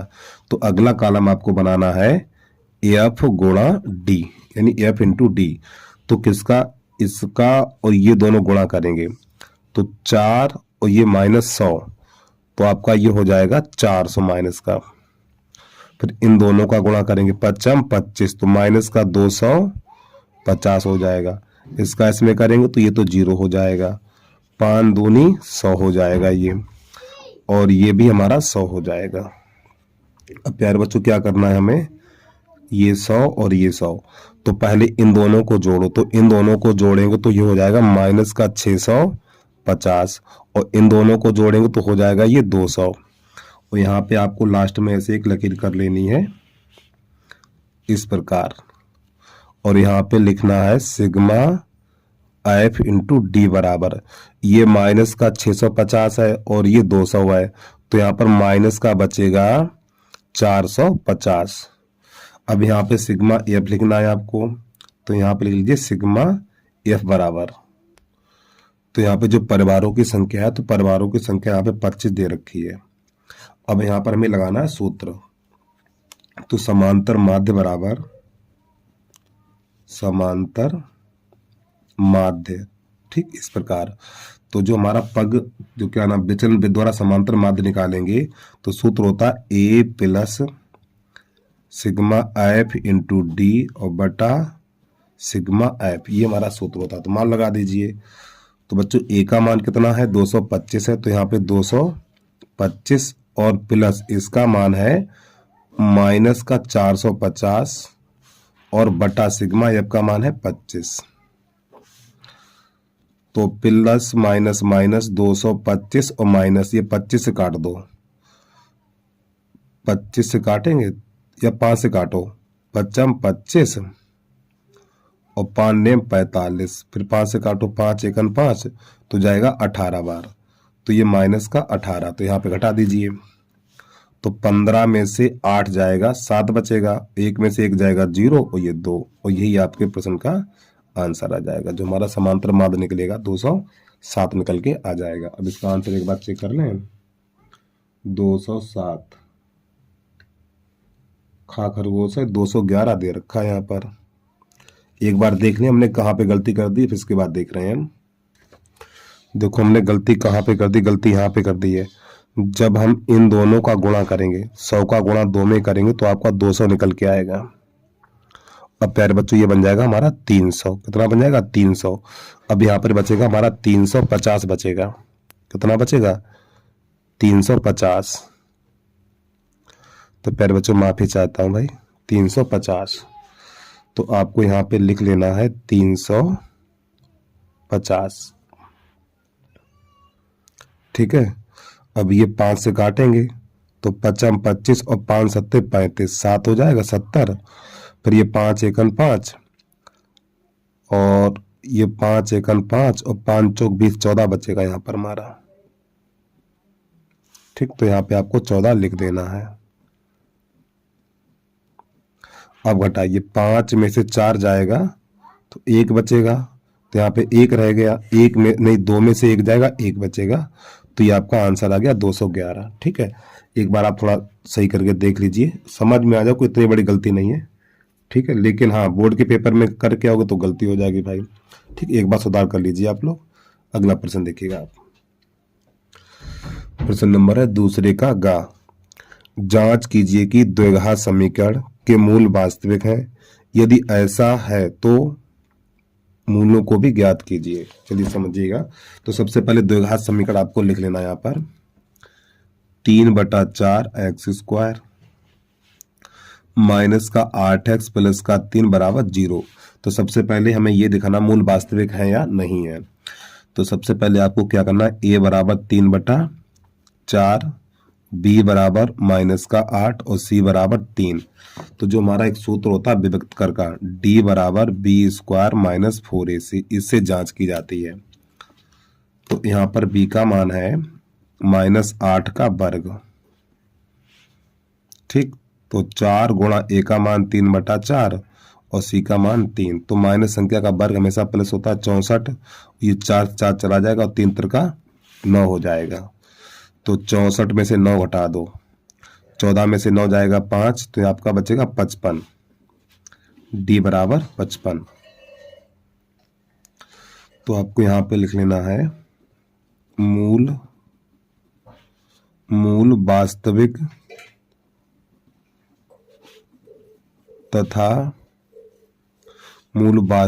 तथा अपरिमेय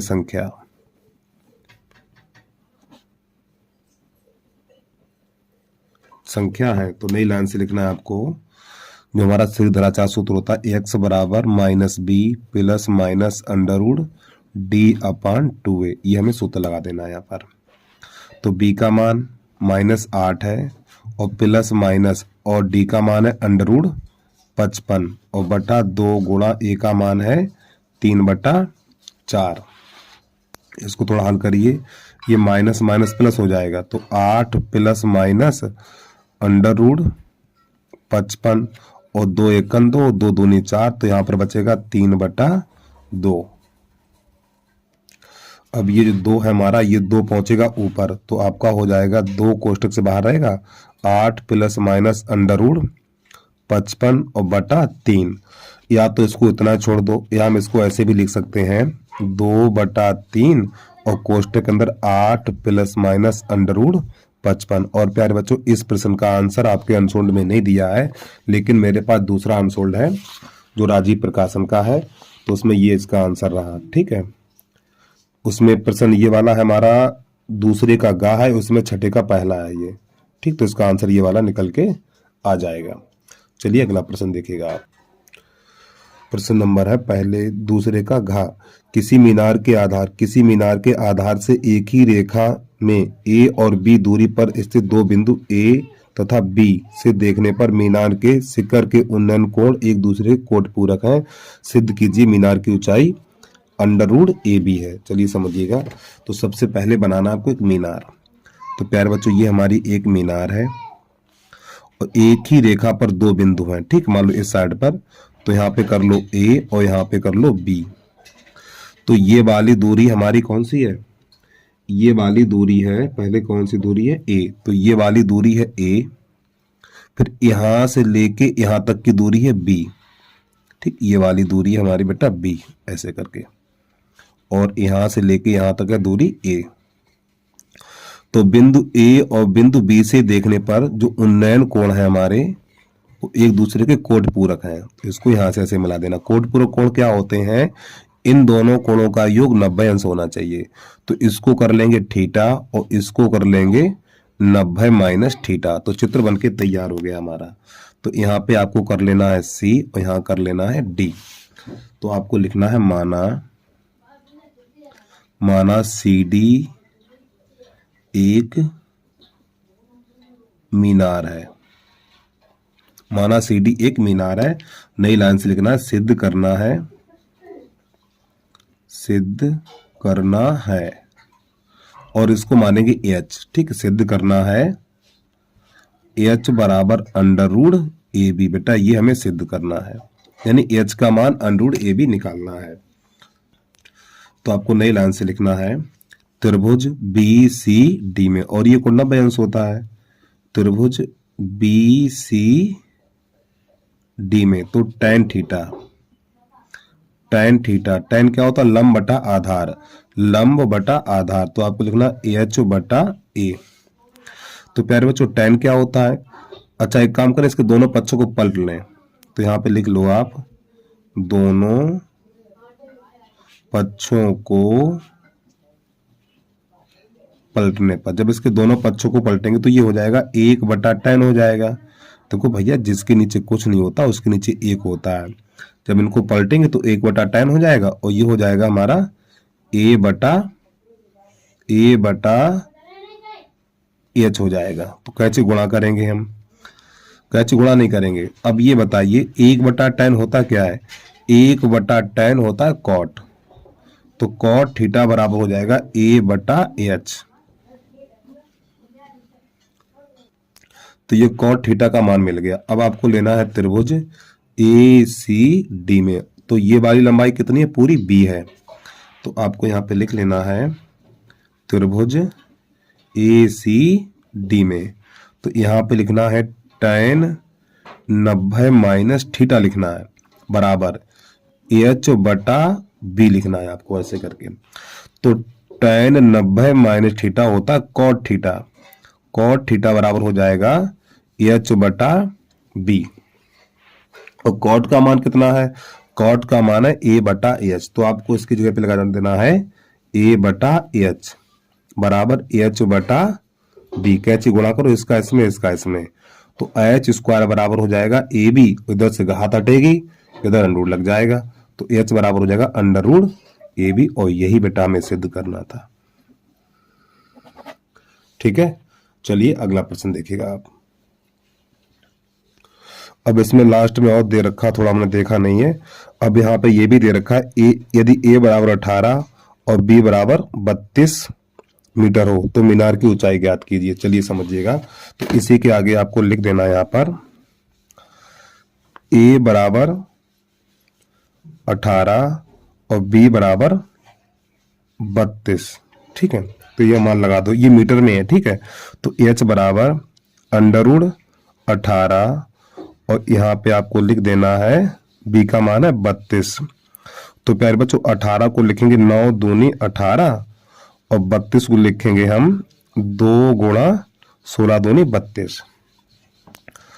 तो 9 को क्या लिखा जाएगा, 3 लिखा जाएगा, और इसका जोड़ा बन गया तो इसको 2 लिखा जाएगा, और 16 को 4 लिखा जाएगा। तो 4 3 12 और 12 दूनी 24 मीटर हो गया, ठीक है। इसमें 2 प्रश्न बन गए हैं। तो पहले हमने सिद्ध कर दिया, फिर a की जगह पे 18 लगाना है, b की जगह पे 32 लगाना है। तो मान लगाने के बाद जो संख्या बाहर निकली उसको बाहर निकाल दिया, तो h बराबर 24 मीटर हो गया। अगला प्रश्न देखिएगा आप, प्रश्न नंबर है दूसरे का 5वां। एक खिलौना त्रिज्या 3.5 सेंटीमीटर वाले एक संख्या आकार का है जो उसी त्रिज्या वाले एक अर्धगोले पर अध्यारोपित है। इस खिलौने की संपूर्ण ऊंचाई 15.5 सेंटीमीटर है। इस खिलौने का संपूर्ण पृष्ठीय क्षेत्रफल ज्ञात कीजिए। चलिए समझिएगा इसको। तो नंबर डाल दें हम पहले, दूसरे का 5वां यानी यहाँ खाली। तो सबसे पहले बनाना है आपको एक अर्धगोला,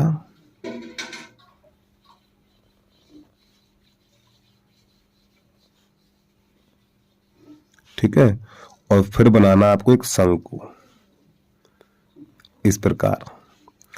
तो ऐसी स्थिति में क्या होता है, दोनों की त्रिज्याएं समान होती है। तो आपको यहां पे लिख लेना है शंकु तथा अर्ध गोले की त्रिज्या समान है। शंकु तथा अर्धगोले की त्रिज्या समान है। तो इसकी जो त्रिज्या है r बराबर 3.5 सेंटीमीटर। अब इसका दशमलव बताएंगे तो r बराबर हो जाएगा 35/10। 5 से काट दो, 5 दूनी 10 और 5 सत्ते 35। तो r बराबर 7/2 सेंटीमीटर लगा देना है आपको। फिर इसके बाद जो इसकी संपूर्ण ऊंचाई है, देखो थोड़ा समझो, यहां से लेकर यहां तक बेटा ये वाली दूरी है 3.5 और ये दूरी है हमारी 3.5। जो इसकी टोटल ऊंचाई है वो 15.5 सेंटीमीटर है। 15.5 सेंटीमीटर यहां से लेकर यहां तक। अब मेरी बात को ध्यान समझिएगा आप लोग। अब इसको हम यहां से लेकर यहां तक ऐसे मिला देना है। तो प्यारे बच्चों देखो, ये वाली यहां से लेके यहां तक की दूरी कितनी है, 3.5 है। फिर यहां से लेके यहां तक की दूरी है 15.5। तो 15.5 में से ये वाली दूरी घटा देंगे तो ये वाली दूरी बचेगी और ये दूरी हमारी शंकु की ऊंचाई है।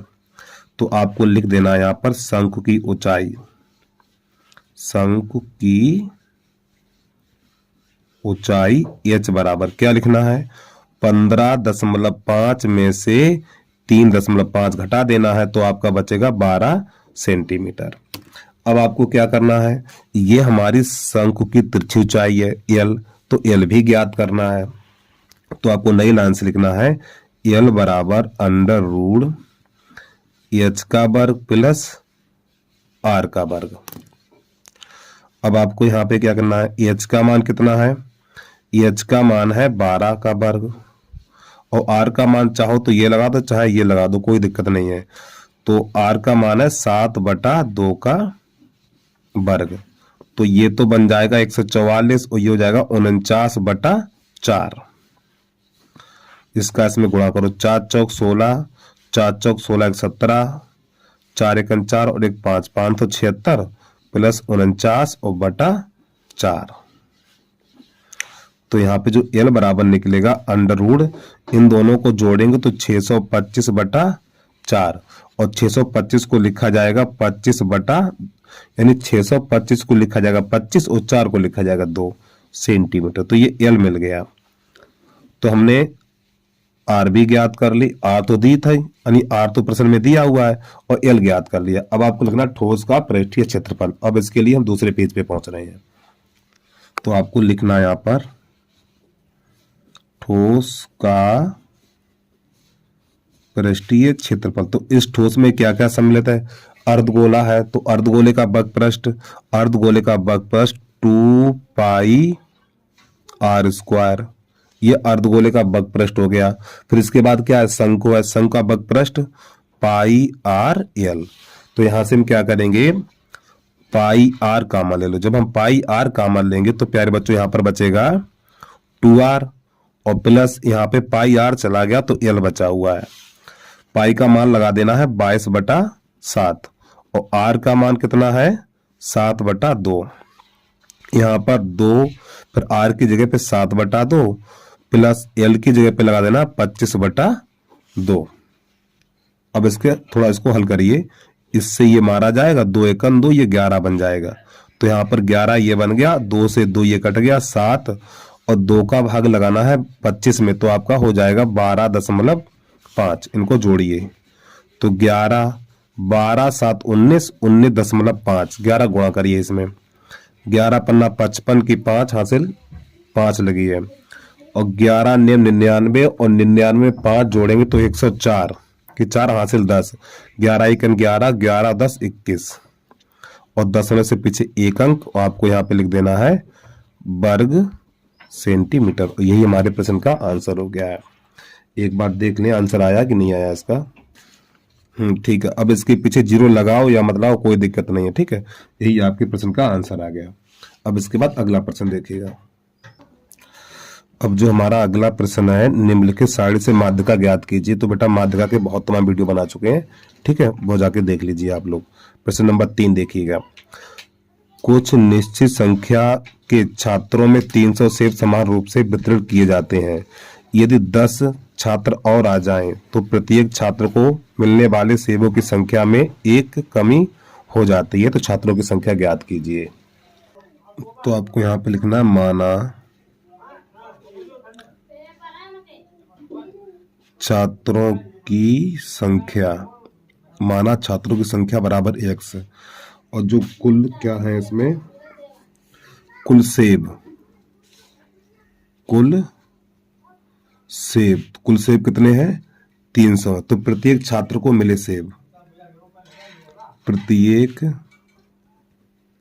छात्र को मिले सेब। देखो छात्रों की संख्या x है, कुल सेब कितने हैं 300 है।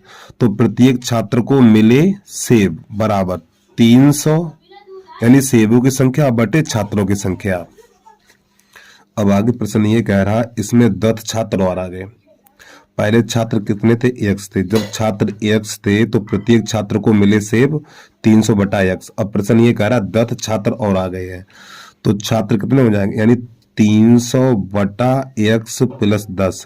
10 छात्र और आ जाने पर प्रत्येक छात्र को पहले से एक सेब कम मिलेगा। तो पहले सेब इतने मिल रहे थे, तो जब 10 छात्र और आ गए हैं तो पहले जब सेब मिल रहे थे उनसे एक कम मिलेगा। एक बार फिर समझिए, माना छात्रों की संख्या x, कुल सेब बराबर 300, तो प्रत्येक छात्र को मिले सेब 300 बटा x। अब आगे प्रश्न ये कह रहा है 10 छात्र और आ गए तो 300 बटा x प्लस 10। ठीक है, तो जब 10 छात्र और आ गए हैं तो पहले जो सेब मिल रहे थे अब एक कम मिलेगा उससे, तो 300 बटा x माइनस 1। अब इसको हल कर दीजिए तो आपका ये हो जाएगा 300 बटा x प्लस 10 बराबर, इसके नीचे कर लो इसका इसमें इसका इसमें, तो हो जाएगा 300 माइनस x और बटा x। तो अब आपको क्या करना है, इसका गुणा इसमें और इसका इसमें। जब इसका इसमें करेंगे तो ये हो जाएगा हमारा 300x बराबर, इसका गुणा करेंगे तो जब इसका गुणा करेंगे तो ये हो जाएगा 300x, फिर x का x में करेंगे तो x स्क्वायर हो जाएगा, फिर इसका इसमें करेंगे तो हो जाएगा 3000, फिर 10 का इसमें करेंगे तो माइनस का 10x हो जाएगा। तो प्यारे बच्चों इससे ये कट जाएगा। अब क्या करना, इन सबको ले आओ इधर, तो ये x स्क्वायर माइनस है तो प्लस हो जाएगा और ये माइनस है तो ये भी प्लस हो जाएगा 10x, और ये 3000 इसको दिलाओ तो माइनस का हो जाएगा बराबर 0। तो प्यारे बच्चों 3000 के ऐसे गुणनखंड करो घटाने पर 10 मिले, तो आपको लिखना x स्क्वायर प्लस ax, तो 60, और भैया 3000 को हम लिख सकते हैं 60 गुणा 50। जब इन दोनों गुणा करेंगे तो 3000 हमें मिल जाएगा। ठीक है, तो 60 माइनस 50 और माइनस का 3000 बराबर 0। तो x का अंदर गुणा करेंगे तो x स्क्वायर प्लस का 60x और माइनस का 50x और माइनस का 3000 बराबर 0। यहां से x कॉमन ले लो तो x प्लस 60, यहां से माइनस का 50 कॉमन ले लो तो x प्लस 60 बचेगा यहाँ पर बराबर 0। तो x प्लस 60 और x माइनस 50 बराबर 0। तो यहाँ पर आपको x प्लस 60 बराबर 0, तो x बराबर माइनस का 60। आपको पता है माइनस वाला उत्तर कैसा हो जाता है, अमान्य। फिर इसको लिखना है x माइनस 50 बराबर 0 और x बराबर हो जाएगा 50, और यही हमारी छात्रों की संख्या हो जाएगी। तो आपको नई लाइन से लिखना, छात्रों की संख्या बराबर, छात्रों की संख्या बराबर निकलेगी 50।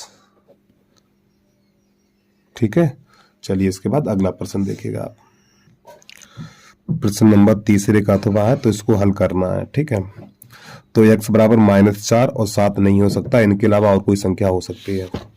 तो आपको यहाँ पे लिख लेना है तीसरे का अथवा 1/x + 4 -1/x - 7 बराबर 11/30। ये हमारा द्विघात समीकरण है, इसको हल करना है। तो प्यारे बच्चों, इसका गुणा इसमें, इसका इसमें और इसका इसमें। तो जब इसका इसमें करेंगे तो x - 7 फिर माइनस इसका इसमें करेंगे x + 4। एक बार फिर समझिए, इसका इसमें, जब बीच में माइनस का चिन्ह तो गुणा हमेशा इधर से ही करना पहले, इसका इसमें और नीचे का नीचे।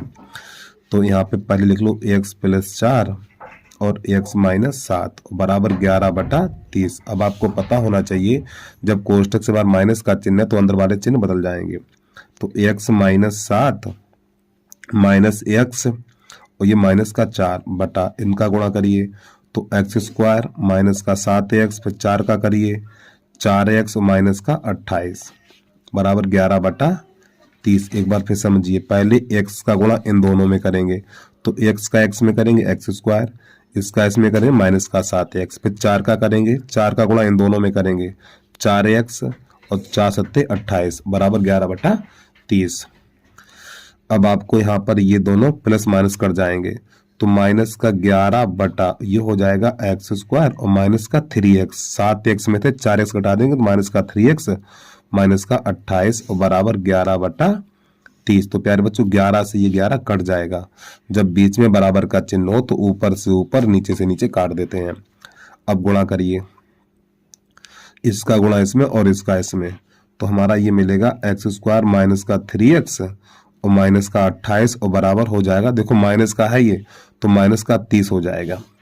अब -30 इधर ले आइए तो x² माइनस का 3x माइनस का 28 तो प्लस का हो जाएगा 30 बराबर 0। अब 30 में से 28 घटा दो तो x² माइनस का 3x तो प्लस का 2 बचेगा बराबर 0। अब 2 के ऐसे गुणनखंड करो जोड़ने पर 3 मिल जाए, तो x² माइनस x तो 2 + 1 2 × 1 2 2 और 1 3 हो जाएगा प्लस 2 बराबर 0। यहाँ पर x² माइनस x का अंदर गुणा करें तो माइनस का 2x माइनस का x और प्लस का 2 बराबर 0। यहाँ से x कॉमन लेंगे तो x - 2, यहाँ पर हम कॉमन लेंगे -1 तो x - 2 बराबर 0। x - 2 और x - 1 बराबर 0, तो यहाँ से x के मान निकालेंगे तो x - 2 बराबर 0 तो x बराबर 2। एक तो उत्तर ये निकला हमारा।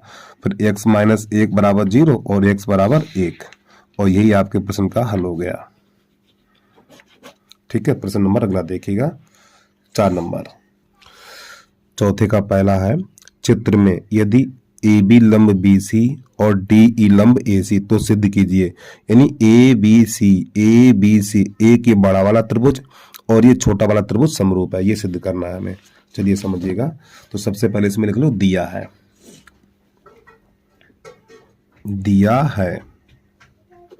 प्रश्न में देख लो क्या क्या दिया भाई, लिख दो AB लंब BC तथा DE लंब AC। फिर आपको लिखना सिद्ध करना है,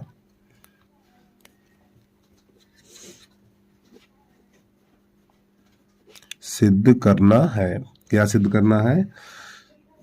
त्रिभुज ABC समरूप त्रिभुज AED। तो प्यारे बच्चों ये सिद्ध करना है, तो आपको नई लाइन से लिखना है उपपत्ति। तो इन्हीं दोनों त्रिभुजों को लिख लो, त्रिभुज ABC तथा त्रिभुज AED में। तो ABC देखो, ABC एक त्रिभुज ये हो गया, AED एक त्रिभुज ये हो गया। तो इस बड़े वाले त्रिभुज में ये वाला कोण इस कोण के बराबर है, तो आपको लिख लेना कोण ABC और बराबर कोण AED और बराबर 90 अंश। तो आगे लिख देना है दिया है। ये दोनों कोण आपस में कैसे बराबर हैं। और प्यार बच्चों ये वाला जो कोण है उभयनिष्ठ हो जाएगा, तो आपको लिखना कोण A बराबर कोण A, आगे लिख देना है उभयनिष्ठ। ठीक है, नई लाइन से लिखना, इसलिए त्रिभुज ए बी सी समरूप त्रिभुज ए ई डी, कौन सी कसौटी लगेगी, ए, और यही आपका हल हो गया। कितना करना है इसमें, ठीक है। प्रश्न नंबर चौथे का दूसरा है, चित्र में ए बी सी एक त्रिभुज है जिसमें कोण ए 90 अंश है तथा ए डी लंब बी सी है और ये सिद्ध करना है। चलिए समझिएगा। तो सबसे पहले आपको त्रिभुज बनाना है। तो प्यारे बच्चों ये वाला कोण 90 अंश है और इधर ये ऊपर वाला भी 90 अंश का कोण है। तो सबसे पहले लिखना है, दिया है त्रिभुज ए बी सी में कोण ए बराबर 90 अंश, फिर इसके बाद ए डी लंब बी सी। आपको नई लाइन से लिखना, सिद्ध करना है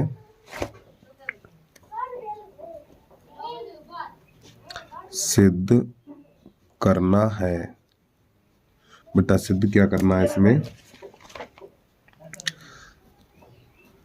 ए डी का वर्ग बराबर B D into C D, बेटा ये हमें सिद्ध करना है। चलिए समझिएगा इसको ध्यान से। अब आपको यहाँ पे लिख लेना उपपत्ति। तो सबसे पहले त्रिभुज का नाम लिखना है, त्रिभुज ए बी सी में, त्रिभुज ए बी सी में। तो जब प्यारे बच्चों ये वाला त्रिभुज लेंगे तो आपको पता है, यहाँ पे देखो यहाँ पे दो कोण है, तो इन दोनों कोणों का योग कितना है, 90 अंश है। तो आपको लिख लेना पहले बी ए डी और प्लस सी ए डी। क्या लिखना है, कोण बी ए डी और प्लस कोण सी ए डी और बराबर 90 अंश। ये समीकरण नंबर हमारा हो जाएगा पहला, क्योंकि ये पूरा कोण 90 अंश है तो इन दोनों कोणों को जोड़ के कितना बनेगा, 90 अंश बनेगा। फिर आपको नई लाइन से लिखना है, त्रिभुज ए डी सी में, त्रिभुज ए डी सी में, और त्रिभुज के तीनों कोणों का योग 180 अंश होता है।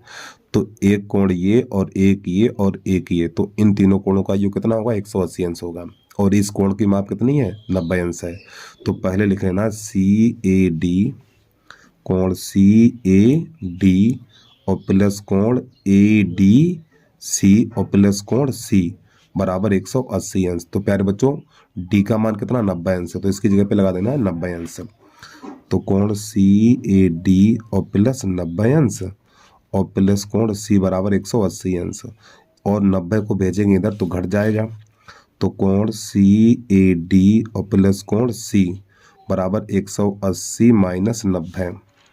तो आपको नई लाइन से लिखना है, कोण सी ए डी और प्लस कोण सी बराबर 90 अंश, और ये हो जाएगा समीकरण नंबर हमारा दूसरा।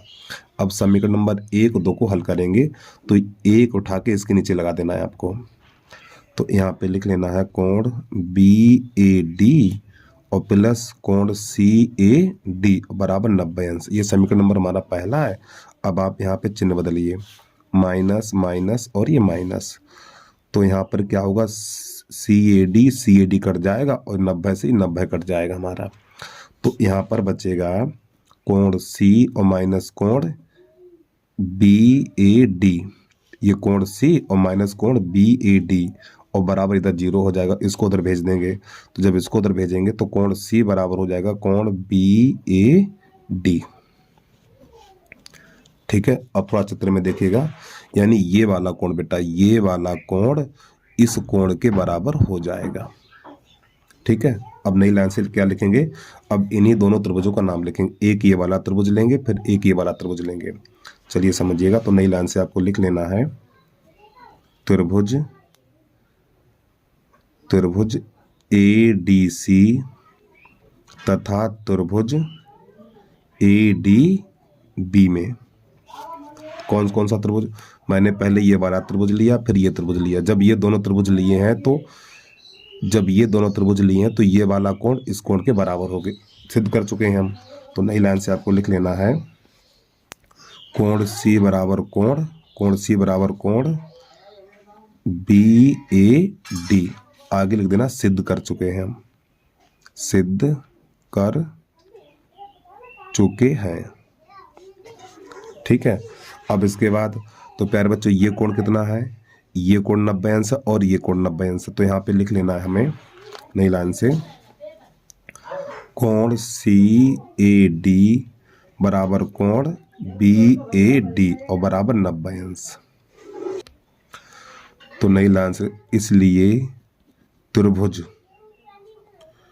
ADC और समरूप त्रिभुज ADB समरूप हो जाएंगे। किसके आधार पे हो जाएंगे? AA के आधार पे हो जाएंगे। और जब ये त्रिभुज समरूप होते हैं तो संगत भुजाएं समानुपात में होती हैं। अब यहाँ पे क्या करेंगे, चित्र थोड़ा ऊपर पहुंच गया, हम चित्र एक बना लें हम। अब बच्चों इसका हमने चित्र बना लिया ये वाला। तो देखो ये दोनों त्रिभुज कैसे समरूप है, और जब ये दोनों त्रिभुज समरूप है तो संगत भुजाएं समानुपात में होती है। तो समानुपात में कैसे लगाएंगे देखिएगा। देखो ये दोनों त्रिभुज समरूप हैं, तो बेटा यहाँ पर इस भुजा यानी इस कोण के सामने वाली भुजा इस त्रिभुज में, पहले देखो आप इस त्रिभुज में देखना, इस कोण के सामने वाली भुजा कौन सी है? BD है। तो आपको यहाँ पे लिख लेना BD। एक बार फिर समझो, आपको इसमें ये देखना है इस वाले त्रिभुज में, इस वाले त्रिभुज में इस कोण के सामने वाली भुजा कौन सी है? BD है। तो BD लिख दिया। फिर इस वाले त्रिभुज में देखो, इस त्रिभुज में देखो इस कोण के सामने वाली भुजा कौन सी है? इस कोण के सामने वाली भुजा है AD। तो आपको यहाँ पे AD लिख लेना है, ठीक, बराबर। अब आपको इसमें ये देखना है इस कोण के संगत भुजा कौन सी? इस कोण के संगत भुजा ये वाली है, ठीक है, इसको छोड़ के, ठीक है। इस कोण के संगत भुजा कौन सी? ये वाली। तो आपको लिखना AD बटा, और इस कोण के संगत भुजा कौन सी है? DC है। तो आपको यहाँ पे DC लिख देना है। अब यहाँ पे गुणा कर दीजिए, इसका इसमें, इसका इसमें। तो आपका हो जाएगा AD का वर्ग बराबर BD इंटू DC। और बस प्यार बच्चों यही सिद्ध करना था, ठीक है। तो आपको लास्ट में लिख देना इति सिद्धम, ठीक है। तो उम्मीद है आपको समझ में आ गया होगा।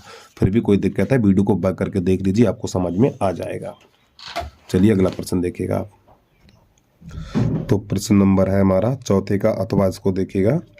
एक संभाव त्रिभुज में सिद्ध कीजिए कि एक भुजा के वर्ग का 3 गुना उसकी ऊंचाई इसके किसी एक ऊंचाई के वर्ग के 4 गुने के बराबर होता है। ये सिद्ध करना है। चलिए समझिए। तो चौथे का अथवा फर्स्ट, सबसे पहले बनाना एक संभाव त्रिभुज। संभाव त्रिभुज क्या? जिसकी तीनों भुजाएं समान हो। तो प्यारे बच्चों हमने एक संभाव त्रिभुज बना लिया, और संभाव त्रिभुज का प्रत्येक कोण 60 अंश का होता है। तो इसकी भुजा, और जैसे यहां से डालेंगे शीर्ष लंब, तो यहाँ पे इस बिंदु से शीर्ष लंब डालेंगे, ठीक है। और लंब क्या करता है? जिस भुजा पे लंब डालते हैं उस भुजा के 2 समान भाग हो जाते हैं। तो हमने संभाव त्रिभुज की भुजा मानी x।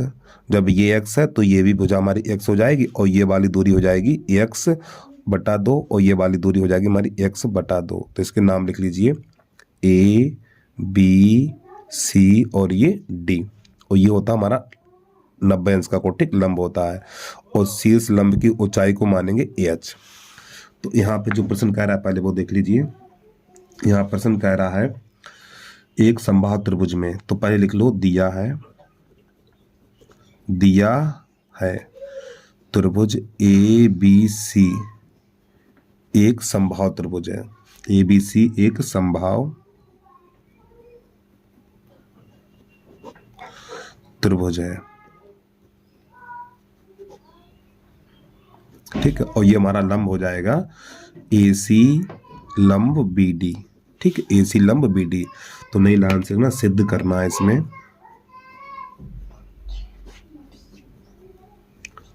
सिद्ध करना है। सिद्ध क्या करना है? एक भुजा के वर्ग के 4 गुना। जैसे मान लो ये वाली भुजा कितनी x है, ये कितनी x है, ये कितनी x है। तो एक भुजा का वर्ग, तो पहले इसका वर्ग कर लो x²। एक भुजा का वर्ग, फिर इसका 4 गुना 4 कर दो। फिर आगे प्रश्न कह रहा है, सॉरी 3 गुना, तो यहाँ पे 3 करना, ठीक, 3 गुना है। फिर आगे प्रश्न कह रहा है इसकी किसी एक ऊंचाई का वर्ग। तो इसकी एक ऊंचाई का वर्ग, तो h का वर्ग कर लो, h का वर्ग, और फिर इसका 4 गुना के बराबर है। ये बेटा हमें सिद्ध करना है। सिद्ध क्या करना है? 3x² बराबर 4h² करना है। चलिए समझिएगा। तो यहाँ पे लिखना है आपको हल। उपपत्ति लिख लो, और यहाँ पे हम ये भी लिख सकते हैं, या करके लिख लो 3। जैसे मान लो संभाव त्रिभुज की तीनों भुजाएं कैसी होती है? समान होती हैं। तो ये वाली भुजा ले लो, ए बी का वर्ग बराबर 4 ए सी का वर्ग। ठीक, ये भी लिख सकते हैं हम। समबाहु त्रिभुज की तीनों भुजाएं बराबर होती हैं, तो यहाँ पे ए बी का वर्ग और ये ए सी का वर्ग। तो सबसे पहले हमें लिखना समकोण, और समबाहु त्रिभुज का प्रत्येक कोण 60 अंश का होता है। समबाहु त्रिभुज का प्रत्येक कोण 60 अंश का होता है। तो प्यारे बच्चों ये 60 होगा, ये 60 होगा और ये पूरा 60 होगा, तो 33 ये हो जाएगा हमारा। तो पहले लिख लो समकोण त्रिभुज,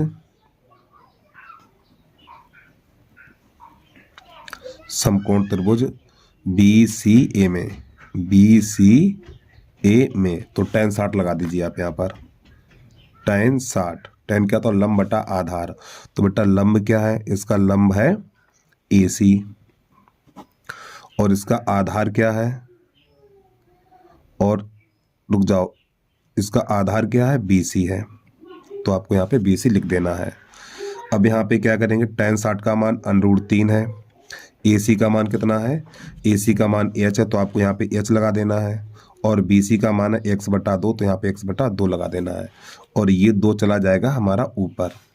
ठीक है, ये 2 चला जाएगा ऊपर, तो √3 बराबर हो जाएगा 2h/x। अब इसके नीचे कर लो, इसका गुणा इसमें, इसका इसमें, तो हो जाएगा √3x बराबर 2h। अब इसके दोनों पक्षों का वर्ग कर देना है आपको।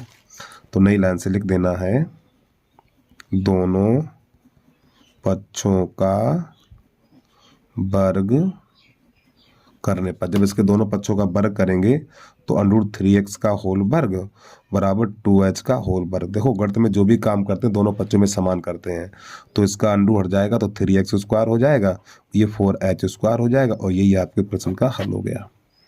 अगला प्रश्न देखिएगा, चौथे का अथवा का दूसरा। तो यहाँ पे दिया हुआ है चित्र में PQR की भुजा PR और QR पर बिंदु S और T हैं। यदि कोण P बराबर RTS है तो सिद्ध कीजिए। ये चित्र दिया हुआ, ये इसमें दिया हुआ है। तो पहले बनाएंगे हम चित्र, ये तो सरल है।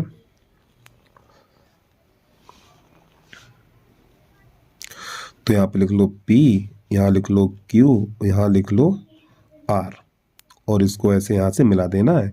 यहाँ पे S और यहाँ पर T। तो प्यारे बच्चों ये वाला कोण है ना, इस कोण के बराबर है। तो सबसे पहले लिखेंगे दिया है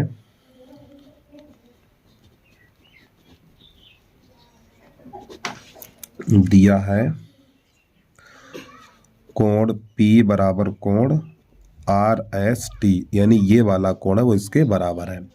सिद्ध करना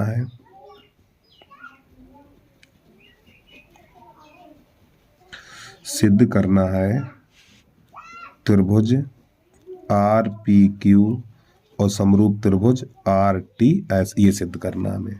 चलिए समझिएगा। तो आपको नई लाइन से लिखना है उपपत्ति। तो सबसे पहले प्यारे बच्चों यही दोनों त्रिभुज ले लो। तो लिखना है त्रिभुज RPQ तथा त्रिभुज RTS में, ये दोनों त्रिभुज। ठीक है, तो इसमें देखो RPQ ये बड़ा वाला त्रिभुज है, RTS पे छोटा वाला त्रिभुज है। तो इसमें ये वाला कोण इसके बराबर है। तो आपको लिखना कोण P बराबर कोण RST, आगे लिख दो दिया है। और प्यारे बच्चों देखो एक त्रिभुज ये है, फिर एक त्रिभुज ये, तो कोण R उभयनिष्ठ हो जाएगा, दोनों त्रिभुजों में आएगा। तो कोण R बराबर कोण R, आगे लिख देना है उभयनिष्ठ। इसलिए त्रिभुज RPQ और समरूप त्रिभुज RTS किसके आधार पे हो जाएंगे? A के आधार पर समरूप हो जाएंगे। ठीक, इस प्रकार ये प्रश्न हमारा हल हो जाता है। अब आ जाइए प्रश्न नंबर 5 की तरफ, उसको देखिएगा आप। और प्यारे बच्चों छोटी सी रिक्वेस्ट है, यदि अभी तक आपने यूट्यूब चैनल को सब्सक्राइब नहीं किया है, यूट्यूब चैनल को सब्सक्राइब करके बेल आइकन घंटी को प्रेस कर लीजिए। बच्चों वीडियो बनाने के लिए बहुत मेहनत लगती है बेटा, एक वीडियो हमारा 3 घंटे में बनता जाके। ठीक, तो बस हमें आपका एक लाइक और एक कमेंट और एक सब्सक्राइब चाहिए भैया। अगर थोड़ा हो सके तो अपने फ्रेंड सर्कल में इस वीडियो को शेयर भी कर दिया करिए। चलिए 5वां देखिएगा आप। प्रश्न नंबर 5 है, अनुपात ज्ञात कीजिए बिंदु, यानी अनुपात ज्ञात कीजिए जिसमें P 1, x और बिंदु -1, 7 और 4, -3 को जोड़ने वाले रेखाखंड को विभाजित करता, और x का मान भी ज्ञात कीजिए। ठीक, चलिए समझिएगा। तो एक बात समझिएगा, जिन दो बिंदुओं के बीच में और शब्द होता है इनको किनारे पे लिखते हैं। तो सबसे पहले बनाना आपको एक रेखाखंड इस प्रकार। तो यहाँ पे लिख लेना है ए और यहाँ लिख लो बी। तो इसका जो निर्देशांक है -1, 7 और इसका निर्देशांक है 4, -3। जो हमारा अगला बिंदु है पी, तो यहाँ पे लिखेंगे 1, x। तो हम ये वाली दूरी मानेंगे m और ये वाली दूरी मानेंगे 1। तो पहले अनुपात ज्ञात करना, फिर इसका x का मान ज्ञात करना है। तो सबसे पहले लिखना है आपको बिंदु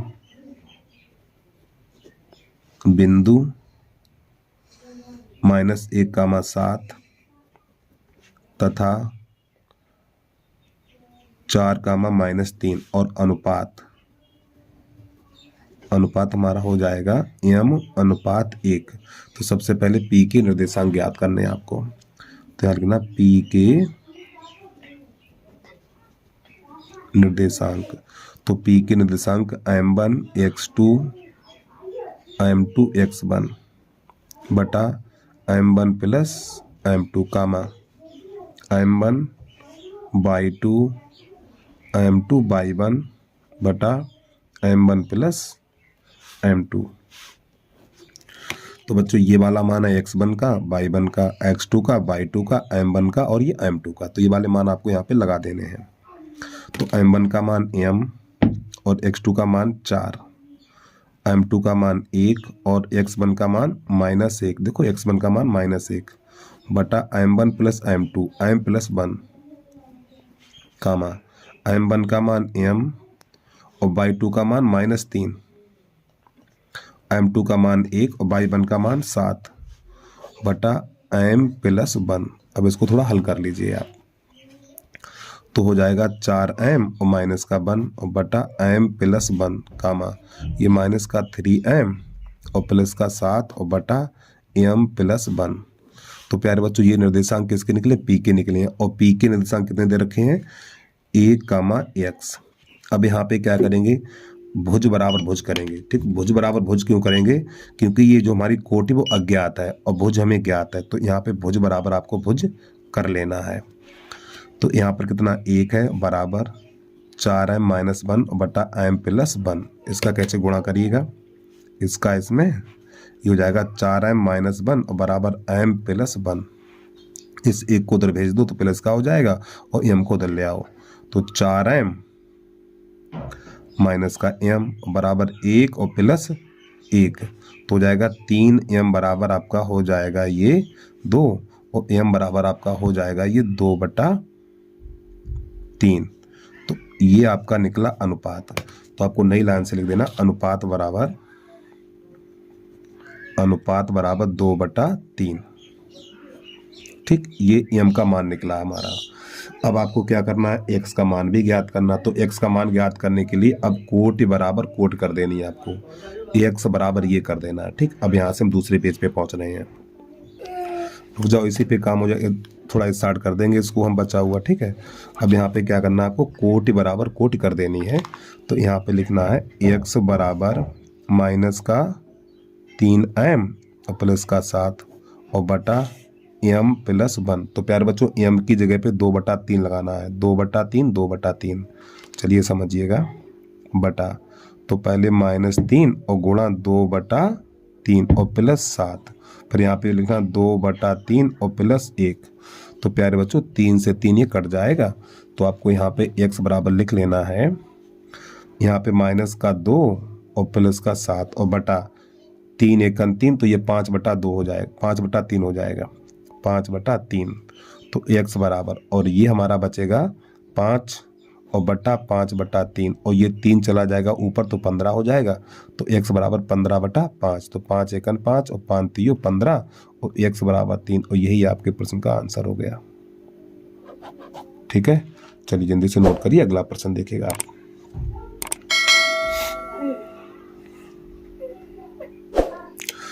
प्रश्न नंबर 5 में का अथवा है 1 + 4 + 7 + 10 x बराबर 287। तो x का मान कितना होगा? चलिए समझिएगा। तो आप लिख लो 5 में का अथवा। तो यहाँ पे दे रखा 1 + 4 + 7 + 10 + डैश और प्लस x बराबर 287। तो प्यारे बच्चों ये हमारा होता है a का मान। तो a बराबर आपको लिख लेना है 1 और d बराबर लिखना है, चाहे इसमें से घटाओ चाहे इसमें से घटाओ, कहीं से भी घटाओ। तो d बराबर हो जाएगा 10 - 7 और d बराबर 3 हो जाएगा। और ये वाला मान होता हमारा an का। तो an बराबर लिख लेना है आपको x और ये वाला मान है sn का। तो sn बराबर लिखना है 287। अब आपको यहाँ पे सूत्र लगा देना है। पहले निकालनी पदों की संख्या, सबसे पहले निकालनी पदों की संख्या आपको। तो यहाँ पर सूत्र लगा देना है। तो सबसे पहले यहाँ से n का मान निकाल लो। तो an बराबर आपको लिखना है x। तो an की जगह पे a + n - 1 × d बराबर x। अब आपको a का मान 1 लगा देना है प्लस n - 1 और d का मान है 3 और बराबर x। इस 1 को उधर भेजो तो n - 1 और यहाँ पे 3 बराबर x - 1। अब आपको क्या करना है, यहाँ पर इधर लगा दो 3 का भाग। तो n - 1 बराबर x - 3 बटा 1 है, 3 का भाग लगेगा। फिर ये 1 को उधर भेज दो तो n बराबर हो जाएगा x - 1 बटा 3 और प्लस 1, इसके नीचे 1 कर लो। तो n बराबर इसका इसमें इसका इसमें, तो x - 1 और प्लस का 3 और बटा 3, इसका इसमें करेंगे तो n बराबर निकलेगा x + 2 बटा 3। तो ये हमें मिल गया n का मान। अब आपको सूत्र लगा देना योग बराबर। तो योग बराबर सूत्र होता है sn बराबर n बटा 2 a + an। तो प्यार बच्चों ये सूत्र होता है। उससे आगे आपको हल करना है sn बराबर n बटा 2 a + an। तो प्यारे बच्चों क्या करो, पहले 2 का इधर गुणा कर दो, ठीक है। जब इसका 2 का गुणा करेंगे तो 2 × sn बराबर n, तो a + an हो जाएगा हमारा। अब ये 2 गुणा sn का मान कितना है, sn का मान है 287 और n की जगह पे हमें लगा देना जो n का मान है x + 2 बटा 3। ये हमारा n का मान है और a का मान 1 है और an का मान है हमारा, an का मान है x। तो यहाँ पे आपको x लगा देना है। अब ये 3 दूनी 6 कर देना है।